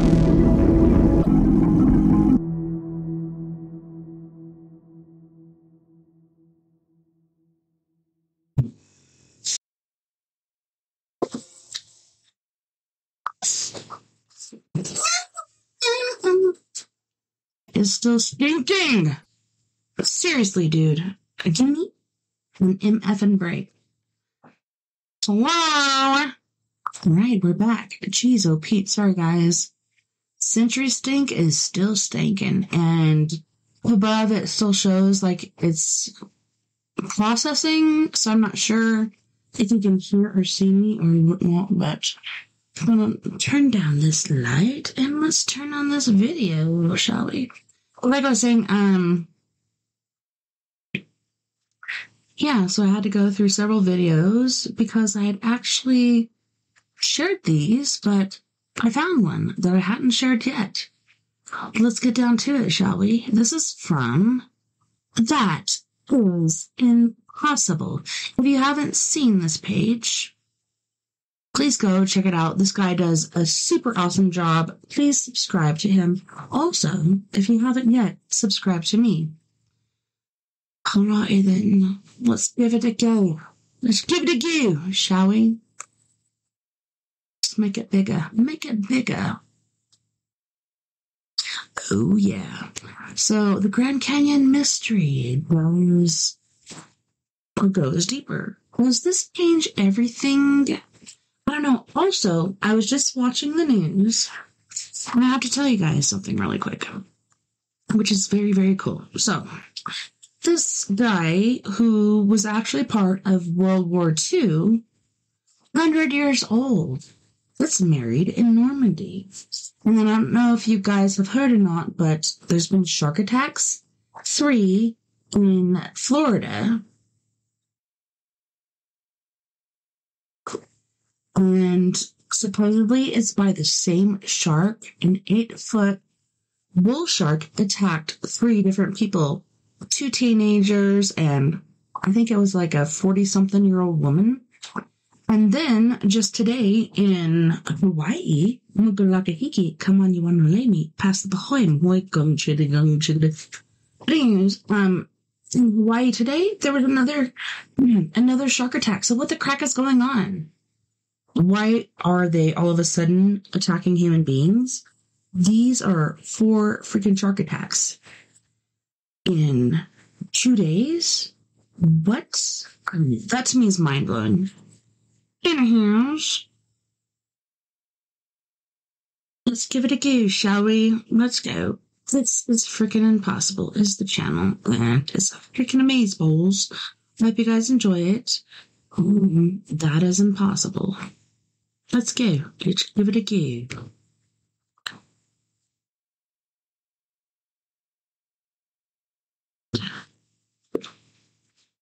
In just a few moments. Why is it like teal? What's that? What's that? Yo, what? Aliens!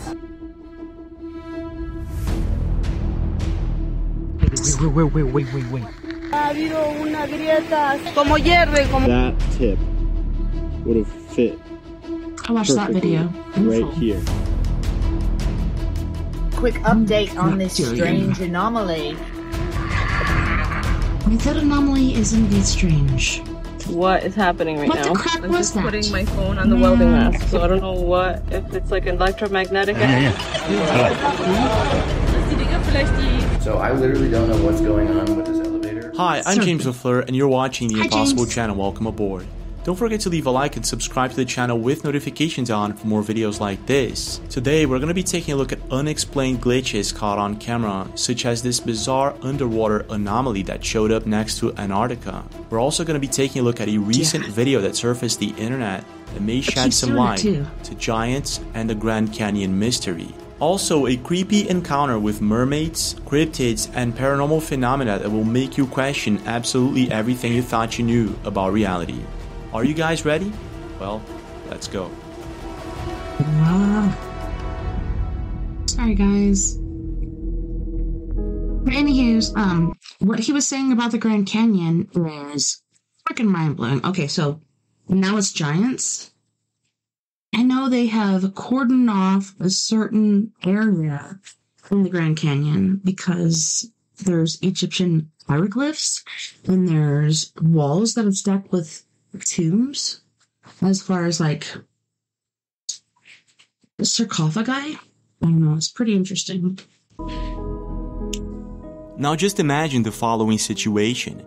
You're watching a total solar eclipse with your friends or family. It's a beautiful afternoon. When all of a sudden you point your camera towards the sun and you capture something completely unexplainable on camera. Okay, so is this the one in Mexico? You check your phone video to make sure you're not seeing things, and indeed, you seem to have captured something that wasn't supposed to be there. Eclipse. Sounds like something coming out of a sci-fi movie, doesn't it? But this is exactly what happened with Ishi Arredondo in Texas while recording the eclipse that happened just recently on April 8th in the US. This is what he saw. Check this out. Bruh. Look, there's something flying through the air. What the was that? What that? Yo, what the Aliens! Yo. What looks like some sort of shadow figure can be clearly seen crossing the sky during the eclipse on April 8th. It doesn't look like an airplane, a helicopter, a drone, or anything like that. And we're exactly 2 months and 1 day after that. Completely baffled. So I do have to admit, so I bought the glasses, and my friend Gary that works at the Speedway was like, hey, you traveling? I'm like, no, but you guys are selling them, so I figured I'd buy some. So I think I bought like 3 pairs of these glasses that you can use for solar eclipses. And then when the solar eclipse was happening, I was just like going to work and didn't look up. I noticed like around me, the color was like a purplish color, but I didn't look up. And then I've heard different things as far as if you do look up, something might happen to you. So I'm glad I didn't. But my husband and one of my daughters did. By what he had just caught on camera, Ishi Arredondo posted the video. I also have to add, years ago, I believe it was like 10 to 12 years ago. No, it was about 12 years ago. There was another eclipse, and I didn't have the glasses or whatever, so I'm pointing my phone up at it. And there was a thing that went shing across the sky. UFOs. I'll tell you what, they're there. They're everywhere. Video to TikTok, and it amassed 35 million views and thousands of comments. Some people believe it's just a shadow of an airplane being cast onto the clouds, while others believe it could be a demon or maybe even some sort of dementor or something like that. Now, it could be the shadow of an airplane, but the problem is, I don't think so. It wasn't just seen from Texas. It was seen from all over the US, Mexico, and other places. And this is where things take a really strange turn.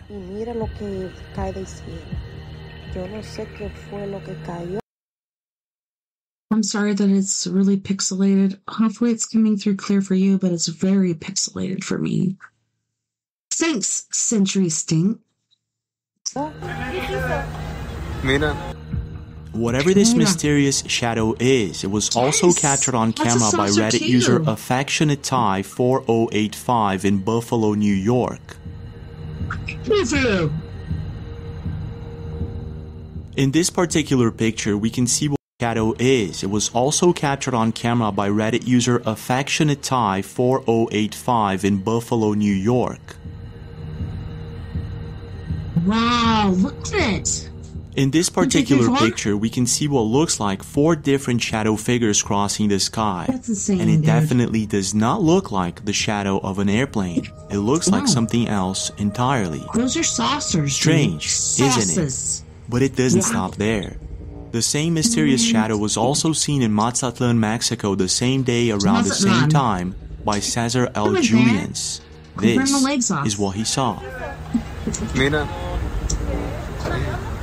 Mira, yo lo estoy grabando. You see that? Crap, dude. It was also captured on camera by 2 Maria 2019 in New Jersey. Yeah, 2019. Wow.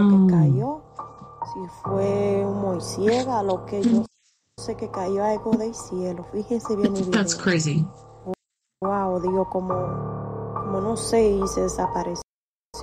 Just like many of the other videos, the mysterious shadow disappears out of nowhere. Now, in another video recorded by Fine Apple Vegan, this time in Dallas, we can clearly see that whatever this thing is, it's not an airplane or any other object casting a shadow onto the clouds. It seems like something else entirely, and even though we can't exactly make out what it is, it looks as if some sort of shadow figure descending from the sky. Now, if all of this isn't already very strange, it becomes even stranger when Fine Apple Vegan tries to zoom in on the object, and this is what she captures on camera. Did you see that? This mysterious shadow that crosses the sky very quickly actually looks like the one that 2 Maria captured on camera, and also very similar to the one captured by the Arredondos in Texas. After these videos were posted to the internet, it caught a lot of attention, and many people had different opinions.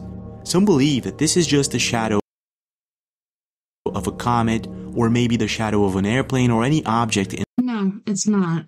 Because comets are outside of our hemisphere. While others state that this is possibly demons that were unleashed by some sort of portal that opened on the date of the eclipse. Yeah. What is happening right now? I'm just putting my phone... Okay, so I have to say, my sister's in prison in Arkansas, and they were in, like, the totality of the eclipse. Because, like, yeah, me and my girls, like, we're in welding class, so we're going to use welding masks. They wouldn't allow that. They locked them down. Every prison, every school, everything was either shut down or locked down. So they weren't able to use those welding masks, but she's like, yeah, I looked at it, because I guess they were able to go outside or look through the window or something, but yeah. Going on the welding mask, so I don't know if it's like electromagnetic energy coming at us right now, being pulsed. Oh my gosh, that hurts my eyeballs. That is so weird. Is the sun pulsing energy at us? Mm-hmm. So many weird things happened with the eclipse. I am so confused. Pulsing, Many others also stated that they felt something eerie and strange during the date of the eclipse. Now, I'm not exactly sure what this mysterious shadow is, but it doesn't look like a helicopter, an airplane, a comet, or anything like that. It actually looks as if some sort of shadow figure descending from the sky. But I could be wrong. So I want to know your thoughts. Do you think that maybe this is just a shadow of an airplane, a comet, or an object? Or is there something else going on here, maybe something far more sinister? What's your take? It's a freaking UFO, dude. UFO. Now, if you've been surfing the internet for the past few years, you've probably come across a very strange and bizarre theory about the Grand Canyon. A theory that suggests the existence of an alien-like race of giants that hide deep within the canyon. Okay, so like I was saying before, there is a cave that was discovered over 100 years ago, I believe. Not only Mr. Powell, but somebody else before him discovered this cave. And you go in, and it's this whole carved out place where people lived. And then there's a room where It goes up like 4 or 5 levels. And there's holes dug out, and there's sarcophagi put into the walls. I don't know if you know or not, but as far as pyramids go, people are like, oh, well, this is, the ruler had that built. And then he was buried there. Guess what? There has never been a sarcophagi found in a pyramid. It's been near or somewhere else. Sarcophagi have been found even in certain places, like tombs, as far as there's a tomb that has carvings and stuff, and then there's panels in the floor, and I guess somebody broke through a panel. I don't know if they fell through or what, but then there was, I think, 2 girls and a mother or something, 3 women, 2 were young, 1 was older, buried there. It was very dreamy. Anunnaki. This is what that is depicting right now. In caves. So there's that giant thread in the cave system. That blows my mind, though. Okay, so when I went on my cruise to Mexico, so many places I went, Mazatlan, and I can't remember what the other one was, but one that we were going to go to. Okay, so one was where Sammy Hagar has his place. And the other one was Mazatlan. The other one we couldn't go to because of gang wars and stuff. But right before I went on that cruise, I saw a video about giants. And there was a giant, like, peeking his head out of a cave. And then you see giants on top of a freaking mountain. They're like, oh, no, it was just a basketball player. No, the frack it wasn't. That was a giant. I do believe giants exist. If you look into it, even the military lost a number of people due to a giant killed their ass. And then another team came in and found their bodies, and then this giant came out, and he was very huge, and he had ginger hair, and then he had teledactyly. He had like extra fingers, probably extra toes too, but let's go. And according to the Hopis that I know, they still exist there. And also the possibility of ancient pyramids that are concealed within the canyon's more restricted zones. These ruins here, I mean, this thing's at least 800 years old. So you got the end of this wall, and then there's another doorway here. Now at first, this might all sound far-fetched. But the fact is, just recently, a couple of people were searching for a good spot to watch the eclipse from the Grand Canyon. And while doing so through Google Earth, they came across this very strange structure. A structure that made no sense at all.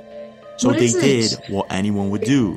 And they drove over there to make sure that what they were seeing was real. There's several humanoid drawings. Oh wow, I love that. Cut your clips. One right here. And what they came across might actually change everything we thought we knew about the Grand. So I watched this video, and this guy went out with his dog, and he was there looking at this, like, look at the 90-degree angles. Look at this. Look at this. See how this one's falling away? The other ones are just pointing out to, the openness or whatever. This is not natural. This has to be man-made. Is this because they built their pyramids from this area and they just left these rocks behind? Grand Canyon. So at one point, freaking amazing, dude. Would have fit. Yeah, right here. Perfectly, right. Yeah, and look at that. On October 14th, 2023, a YouTube channel by the name of the POV channel drove over to Monument Valley in the Grand Canyon to watch the annular eclipse. Upon arriving Monument Valley region, he set up camp, and the first thing he did was fly his drone around to check these strange rock formations that he had seen on Google Earth. Yeah. What he saw on his drone video left him completely baffled. That is not natural. Here's the blocks I was looking at on Google Earth. There's his dog. It's freaking amazing, isn't it? It looks like one of these cubes is just missing. Yeah. It's gone. Where'd it go? There's not no that one. denying that is 4 lifted up 90-degree angles. Taken somewhere. I'm telling you, 90-degree angles is not natural. Where did the middle block go? Hundreds, if not thousands, of perfectly square-shaped rocks could be seen from these drones. Even on the top, whatever it's happened laid here, out. it definitely does not look like something you will find in nature. It actually crazy, looks as if man. these cuts are either man-made or artificial in some way. Yeah.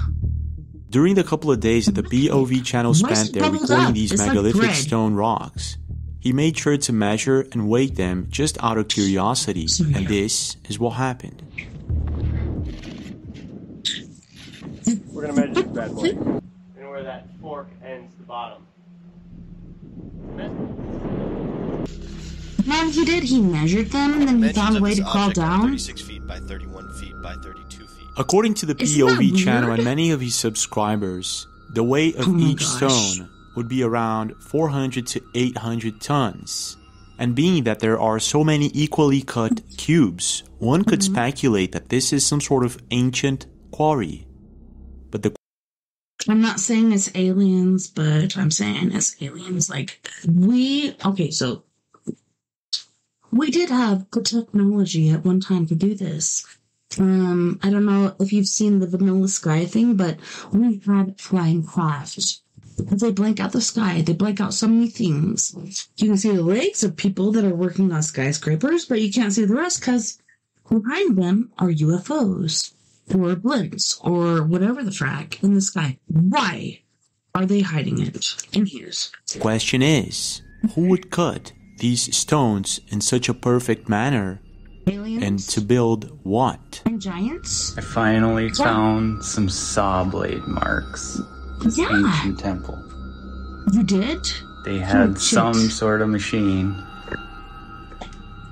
You can see the blade lines as it was cutting through. Yeah, you could see it. It's like, and it's not just straight, it's kind of concave. On many places on Earth, we find structures which could be related or to ETs, to a technology which we do not understand, or to giants. All right, I was just packing up, hiking up for the night, ran into this. Gonna be checking it out. Looks like a little bit of a protected porch. Insane. Another door in the cliff. Right there. Oh, that's the guy that went missing. That's the M shape. After being posted, the video caught a lot of attention, and many people... So that's another one I saw on YouTube. Like, there was a guy, he went hiking... he had been doing this for a while, and then he found this thing, this cave that was M-shaped. And when he got close to it, his phone started to do some really weird stuff because of the electromagneticism or whatever of it. People were leaving comments and seemed to agree that this looks like a quarry, and that in no shape or form this looks natural. It actually looks as... And his old lady was like, yeah, he was trying to crash, and I think he might have killed himself. Well, if he did, where is he? What? No. I think he found a cave that was M-shaped, and people have tried to look for this after and have not been able to find it. I think he left his cell phone where there was a mine.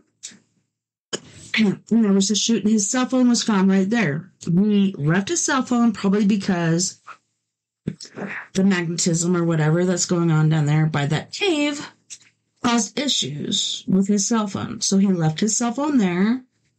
Some people are saying, oh, well, yeah, he threw himself into the hole of that mine. No, he didn't. He went down, back to that cave. He went in. Something happened to him. As if this is artificially made. Freaking One weird, internet dude. user states, look at those lines in sandstone on a vertical plane. You just don't see that in sandstone. No, on a horizontal plane, sure. But vertical?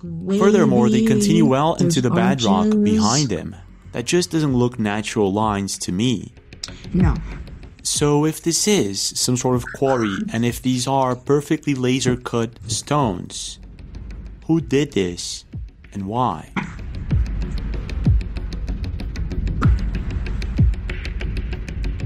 Hello, my little lizard friend. What crack? And could this help prove that an article published back in the 1900s by the Arizona Gazette, that nowadays is considered a hoax, may not have been a hoax at all? Okay, so they found these caves. They found, when they went in, carved out. There's different rooms, different places, different houses underground. And then there's one huge room where there are sarcophagi lining the walls. There's gold, there's other things. Like, this is the Egyptians coming over here. But then there's giants also, which the whatever museum has hidden from us, even the Catholic Church. Why? Back at the time, the article stated that a team of archaeologists funded by the Smithsonian had found ancient Egyptian artifacts, giant mummies, and hieroglyphs inside of the cave of the dome, now a restricted area. And there was also a really huge statue, and it was a person with its legs crossed, and it was doing this. And there was a lotus flower behind it. And so people were like, oh, well, it's Tibetan. No, it's not. It's freaking Egyptian. Of the canyon. Now, if this is the case, why would someone want to cover this up? And what really because the government lies to us, that's why. Happened in the distant past in the Grand Canyon? I want to know your thoughts. Isn't that weird how, like, it looks the same as what was in Egypt, but his head and stuff is missing? The same exact structure, but the head fell off for some reason. Why? Did somebody use TNT or some other thing and destroy it? There are so many factors all throughout Earth where they call them space crystals. No, they're not. It's because there were nuclear weapons used back in the day. Also, the nose in Egypt was shaved off. This one, the whole freaking front body was shaved off. Like, what do you really think is going on here? Is this maybe just a coincidence? No, it's not. Or is it maybe something else entirely? Look at that. Could you say that's a coincidence? I don't think so. Now, I don't know about you, but I'm a really big fan of hiking in the woods. For those who want to escape a little bit from this technological and urban life, it's a perfect outdoor activity. Just so you have an idea, around 120 million people go hiking every year. There are many places all over the world for one to go hiking or camping to see the stars or spend a really good time with friends or family. Yeah. And even though hiking or trekking are statistically safer than spending a night in the city, it sometimes doesn't go as planned, and things can get a bit creepy. I have to tell you a story. Okay, so Dylan Redwine went missing. He appeared in my house. He was like right in front of my closet. He was just sitting there like holding his knees up to his chest and just rocking back and forth and looking at me. And I woke up with a start because I had this really weird dream. And I saw him and I was like, Dylan, we're coming for you. We're gonna find the truth. Eventually his dad was convicted. We did find evidence as far as his voice coming through and him telling us he was moided. But yeah. And this is exactly what happened with a couple who decided to go camping and then hiking deep in the woods. This is what they got on camera. Four Corners Paranormal Investigations page. Oh my god, look at that dog. Dude, so many good memories. So many good memories. Oh no. Dicks everywhere.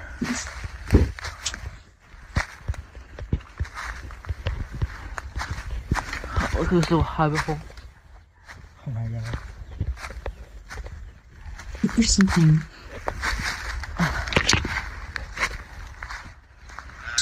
Can you get forward? Are you okay? Jay! Wait. That's a Haley, that's a Haley. Here it is! Oh my gosh. That's Bigfoot. That's watching. Not freaking bear. Yeah, you better go the other way. Go back. Run away!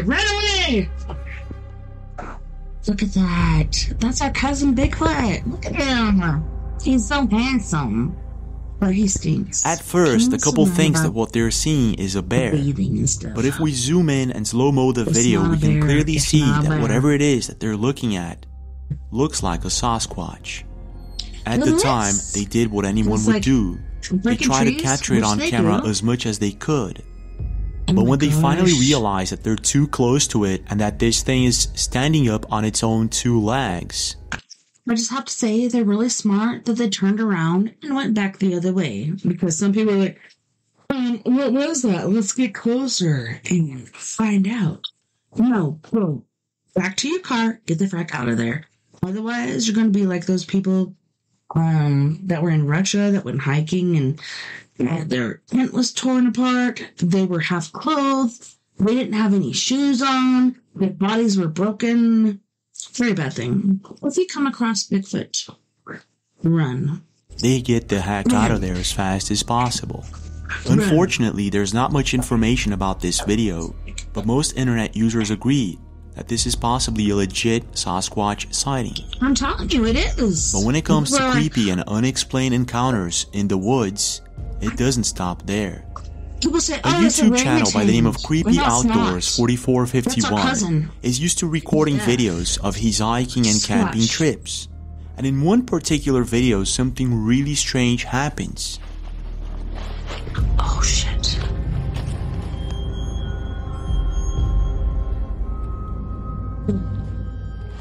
What?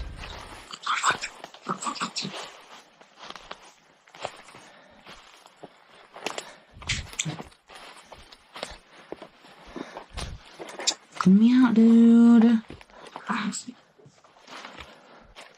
Wow. No life.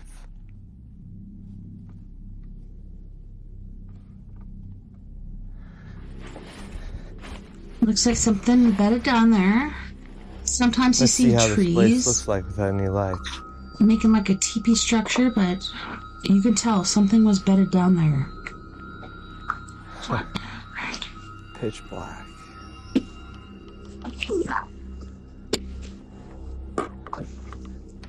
I should get back to camp soon. Hey, there's the tree fall place. At this point, YouTuber Creepy Outdoors had been walking for quite a while deep into the dark woods. And while testing out his new flashlight, he realizes that he was a bit lost. So being an experienced camper and hiker, he calmly tries to find his way back to the campsite. And this is when he caught something chilling on camera. Check this out.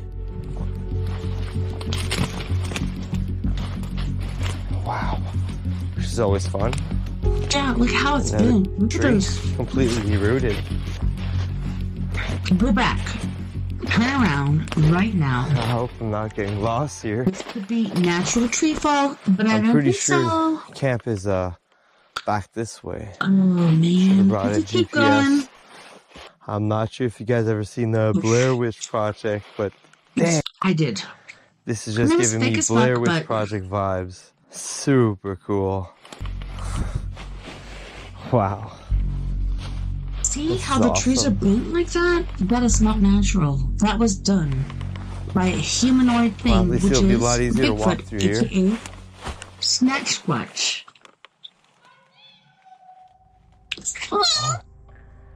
Oh, hi. What would you do if you hear that? What the hell? Run. Run. I need to get out of here. Yeah. Get the fuck out, dude. Quit. Go. Go back. Go to your car. Get the crack out of there. Okay. By now, even an experienced camper or hiker would be completely creeped out, and this is exactly what happened with Creepy Outdoors 4451. Needless to say, he got the heck out of there as fast as possible and successfully returned to his campsite. If I were him, I would have not camped there at all that night. No, look at that. Huh? Yeah, you went through how many arches? Whatever it was that he encountered that night, this ghostly voice could have been a person trying to follow him around, or maybe even, according to popular legend, a skinwalker or a wendigo trying to lure him into the woods. I have heard that. when voices do happen, you'll say something. This one said, I see you. I don't know. I'm still thinking Sasquatch, Bigfoot, whatever you want to call it. Squatch. But Wendigo, no. Wendigo will creep up on you and suck out your insides. Skinwalkers, I have heard here in places like Mesa Verde and other places. Oh, I was at a campground and we were all sitting around a fire and I had to go pee in the woods. And then they go out there and then they hear their friend's voice in the fucking woods, like a mimic or something. So do mimics and Bigfoot work together? Do mimics and skinwalkers work together? Like, what the crap is happening? I've seen skinwalkers. There was a truck, doors open, lights on, nothing there. 100 yards down, there's a woman, extra large, extra long arms, wearing a strappy t-shirt. Her front of her pants were popped open, and she went to turn and look. I didn't see it. Like, I looked back to my kids, I'm just like, are you guys seeing this? And my husband's like, man, that looked like a pregnant woman. Should we turn around and go help her? And I'm like, fuck no, dude. That was not a woman. That was an effing skinwalker. Sorry, I keep cussing, but I can't help it. But when it comes to these creepy encounters, it doesn't stop there. I know. Did you hear that? Run. Go away. Oh my god. Go away! Go back to your car. Get the fuck out of there. Seriously. This next picture was taken by Barb Stanbrook Schmidt while hiking in Vancouver Island in October last year. She was with a group of people and they were near Englishman River when all of a sudden they noticed what looked like a humanoid creature staring back at them. Oh wow. At the time, she didn't even think of recording it with her phone camera, but she was fast enough to take a picture of it. This particular picture is going viral on Reddit and many other social medias as possibly a legit picture of what looks like Bigfoot. Jay, what are you doing in the woods? Now, even though a picture could have been easily edited and photoshopped, it does give out creepy vibes to it. But when it comes to creepy videos caught in the woods, I guess that one of the most unexplained that I've seen so far was captured by Alejandro Soto Vives in Sumidero Canyon in Mexico. Mexico. Now, Sumidero Canyon is a very beautiful place located in southern Mexico, and there are quite a few myths and tales about this particular place. Alejandro and his friends had just reached the top of Sumidero Canyon, and this was when all of a sudden they spotted what looked like some sort of humanoid creature swimming on the river below. And this is what they caught on camera. Is that Nessie? What the crack is that? What is that? I've seen that in the sky too. Is that an angelic figure in the lake, or is that something else? Would it be a boat with some jets behind it? What is it? Oh, I'm gonna go back and then I'm gonna point it back over here.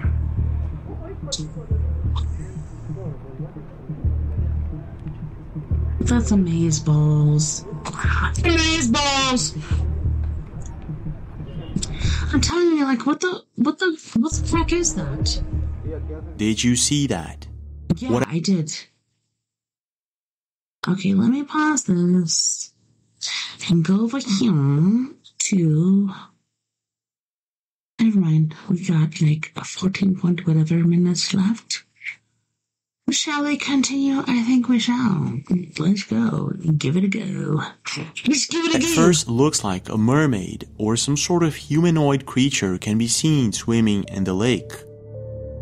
Really? After Alejandro posted the video to his social media, it caught a lot of attention, and most internet users were divided. Some believe this is just a boat, while others state that this is possibly a mermaid, an Ingen, or something else entirely. Other internet users even pointed out that at 19 seconds into the video, we can see what looks like some sort of saucer-shaped object crossing the sky very quickly. Some other people also left comments stating that they have also witnessed something strange in Sumidero Canyon.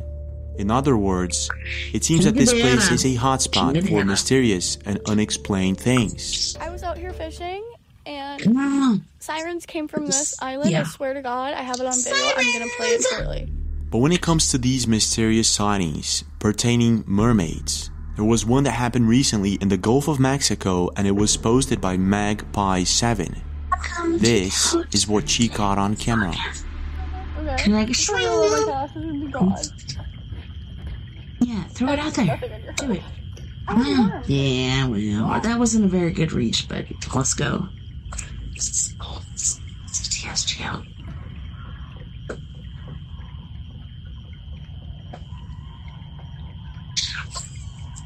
What the fuck is that? Guys, you hear this?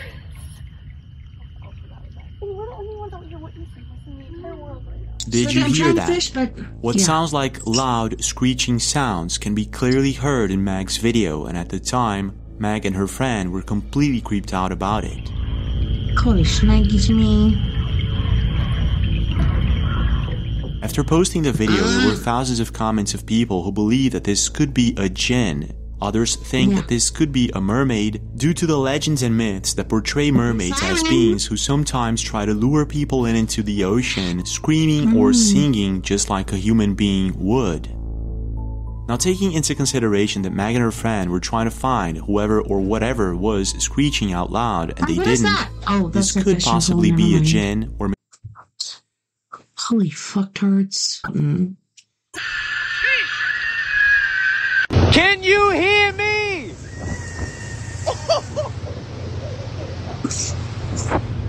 Did you hear Yo, that's instantaneous, bro. Oh, I gotta watch my step out here, man. Seriously, dude. Don't fall in, because they're gonna beat your ass. The video that you're seeing was recorded by Sauce90, a fisherman whose account was later banned for mysterious reasons. I hear him. Where's she at? What is that noise, bro? What is that noise? I want to know your thoughts. Do you think that Alejandro and Mag might have actually encountered a mermaid? Or was it maybe something else entirely? Mermaids. Not mermaids, mermaids. And sirens. Now, when it comes to strange and unexplained glitches, there's one that caught a lot of attention, and it was captured on camera just a few days after the eclipse on April 8th. Dude, now, what you're looking at is an app called... I have to say, after the eclipse, even though I didn't look up, I had to go to work. Sorry, wake up at 12 o'clock, get ready, go to work, get to Tassie's by 1. When I went out there, you know, it was kind of like shady. And like, it was stormy or something, but it wasn't. It was just this like purplish hue, and I didn't look up. I didn't look. Well, look at this shit. Vent to sky that tracks the weather conditions, wind speed, wave, and many other factors. And another thing about this, okay, so the island that this thing is coming from, you look at maps, this place was blocked from maps for quite a while. Why? Why? What is going on there? I don't know. And everything seemed to be as it should, up until 2 days after the eclipse, when a huge anomaly the size of a country showed up just next to South Africa coming out of Antarctica. When the video was first posted to Twitter and many other social medias, speculations ranged from USO, tectonic movement, or something else entirely.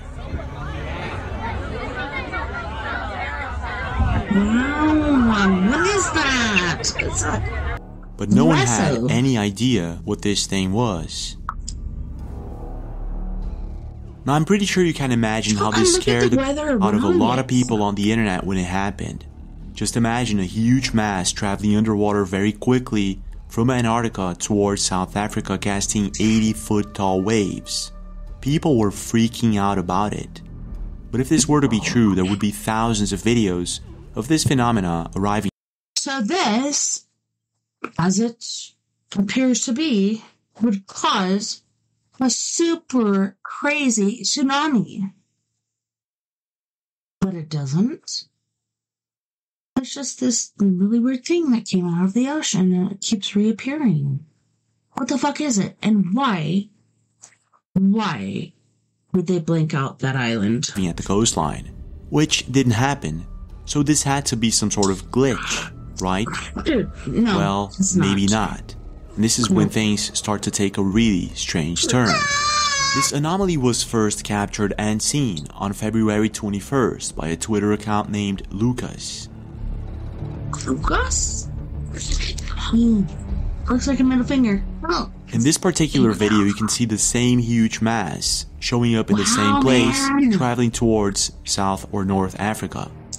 But you can see that it happens a little bit different this time, which suggests that maybe this is not just some glitch.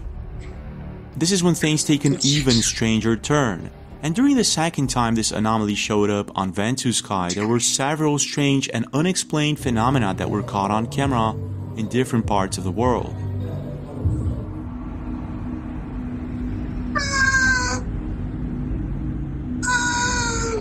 In this video recorded by Darren Shear in Cape Town, South Africa, you can see the ocean apparently receding due to strong winds. Oh yeah, it's just the next day on April 8th, winds. Several people in Spain decide to point metal detectors at the sky, most likely due to some sort of superstition related to the eclipse. And this is what happens. Oh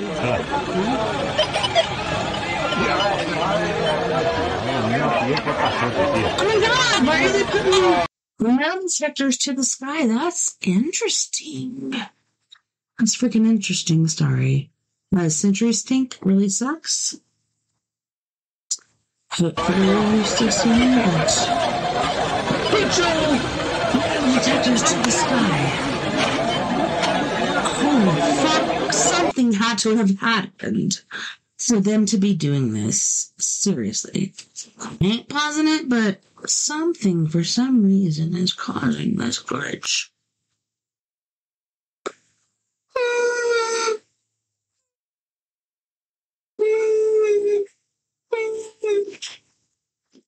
We'll try again. Come on, mofos. Then on April 11th, seriously? Interesting. All you have to meet things online. No, go fuck yourself. Give me a new router. This shit is bullshit. Seriously. Century stink. Go fuck yourself. One day after the anomaly, Dennis Rosales Solis posts a very strange phenomenon. Okay, so if this was an actual thing, and this was just like something fell off this so tiny island, and it's heading towards the north of Africa, this would be a huge tsunami, but guess what? It wasn't. It weren't. Phenomena that happened in Guatemala.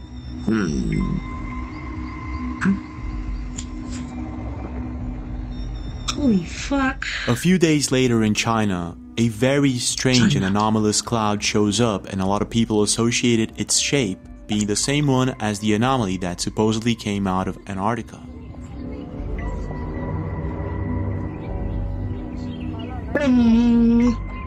You see the face on that?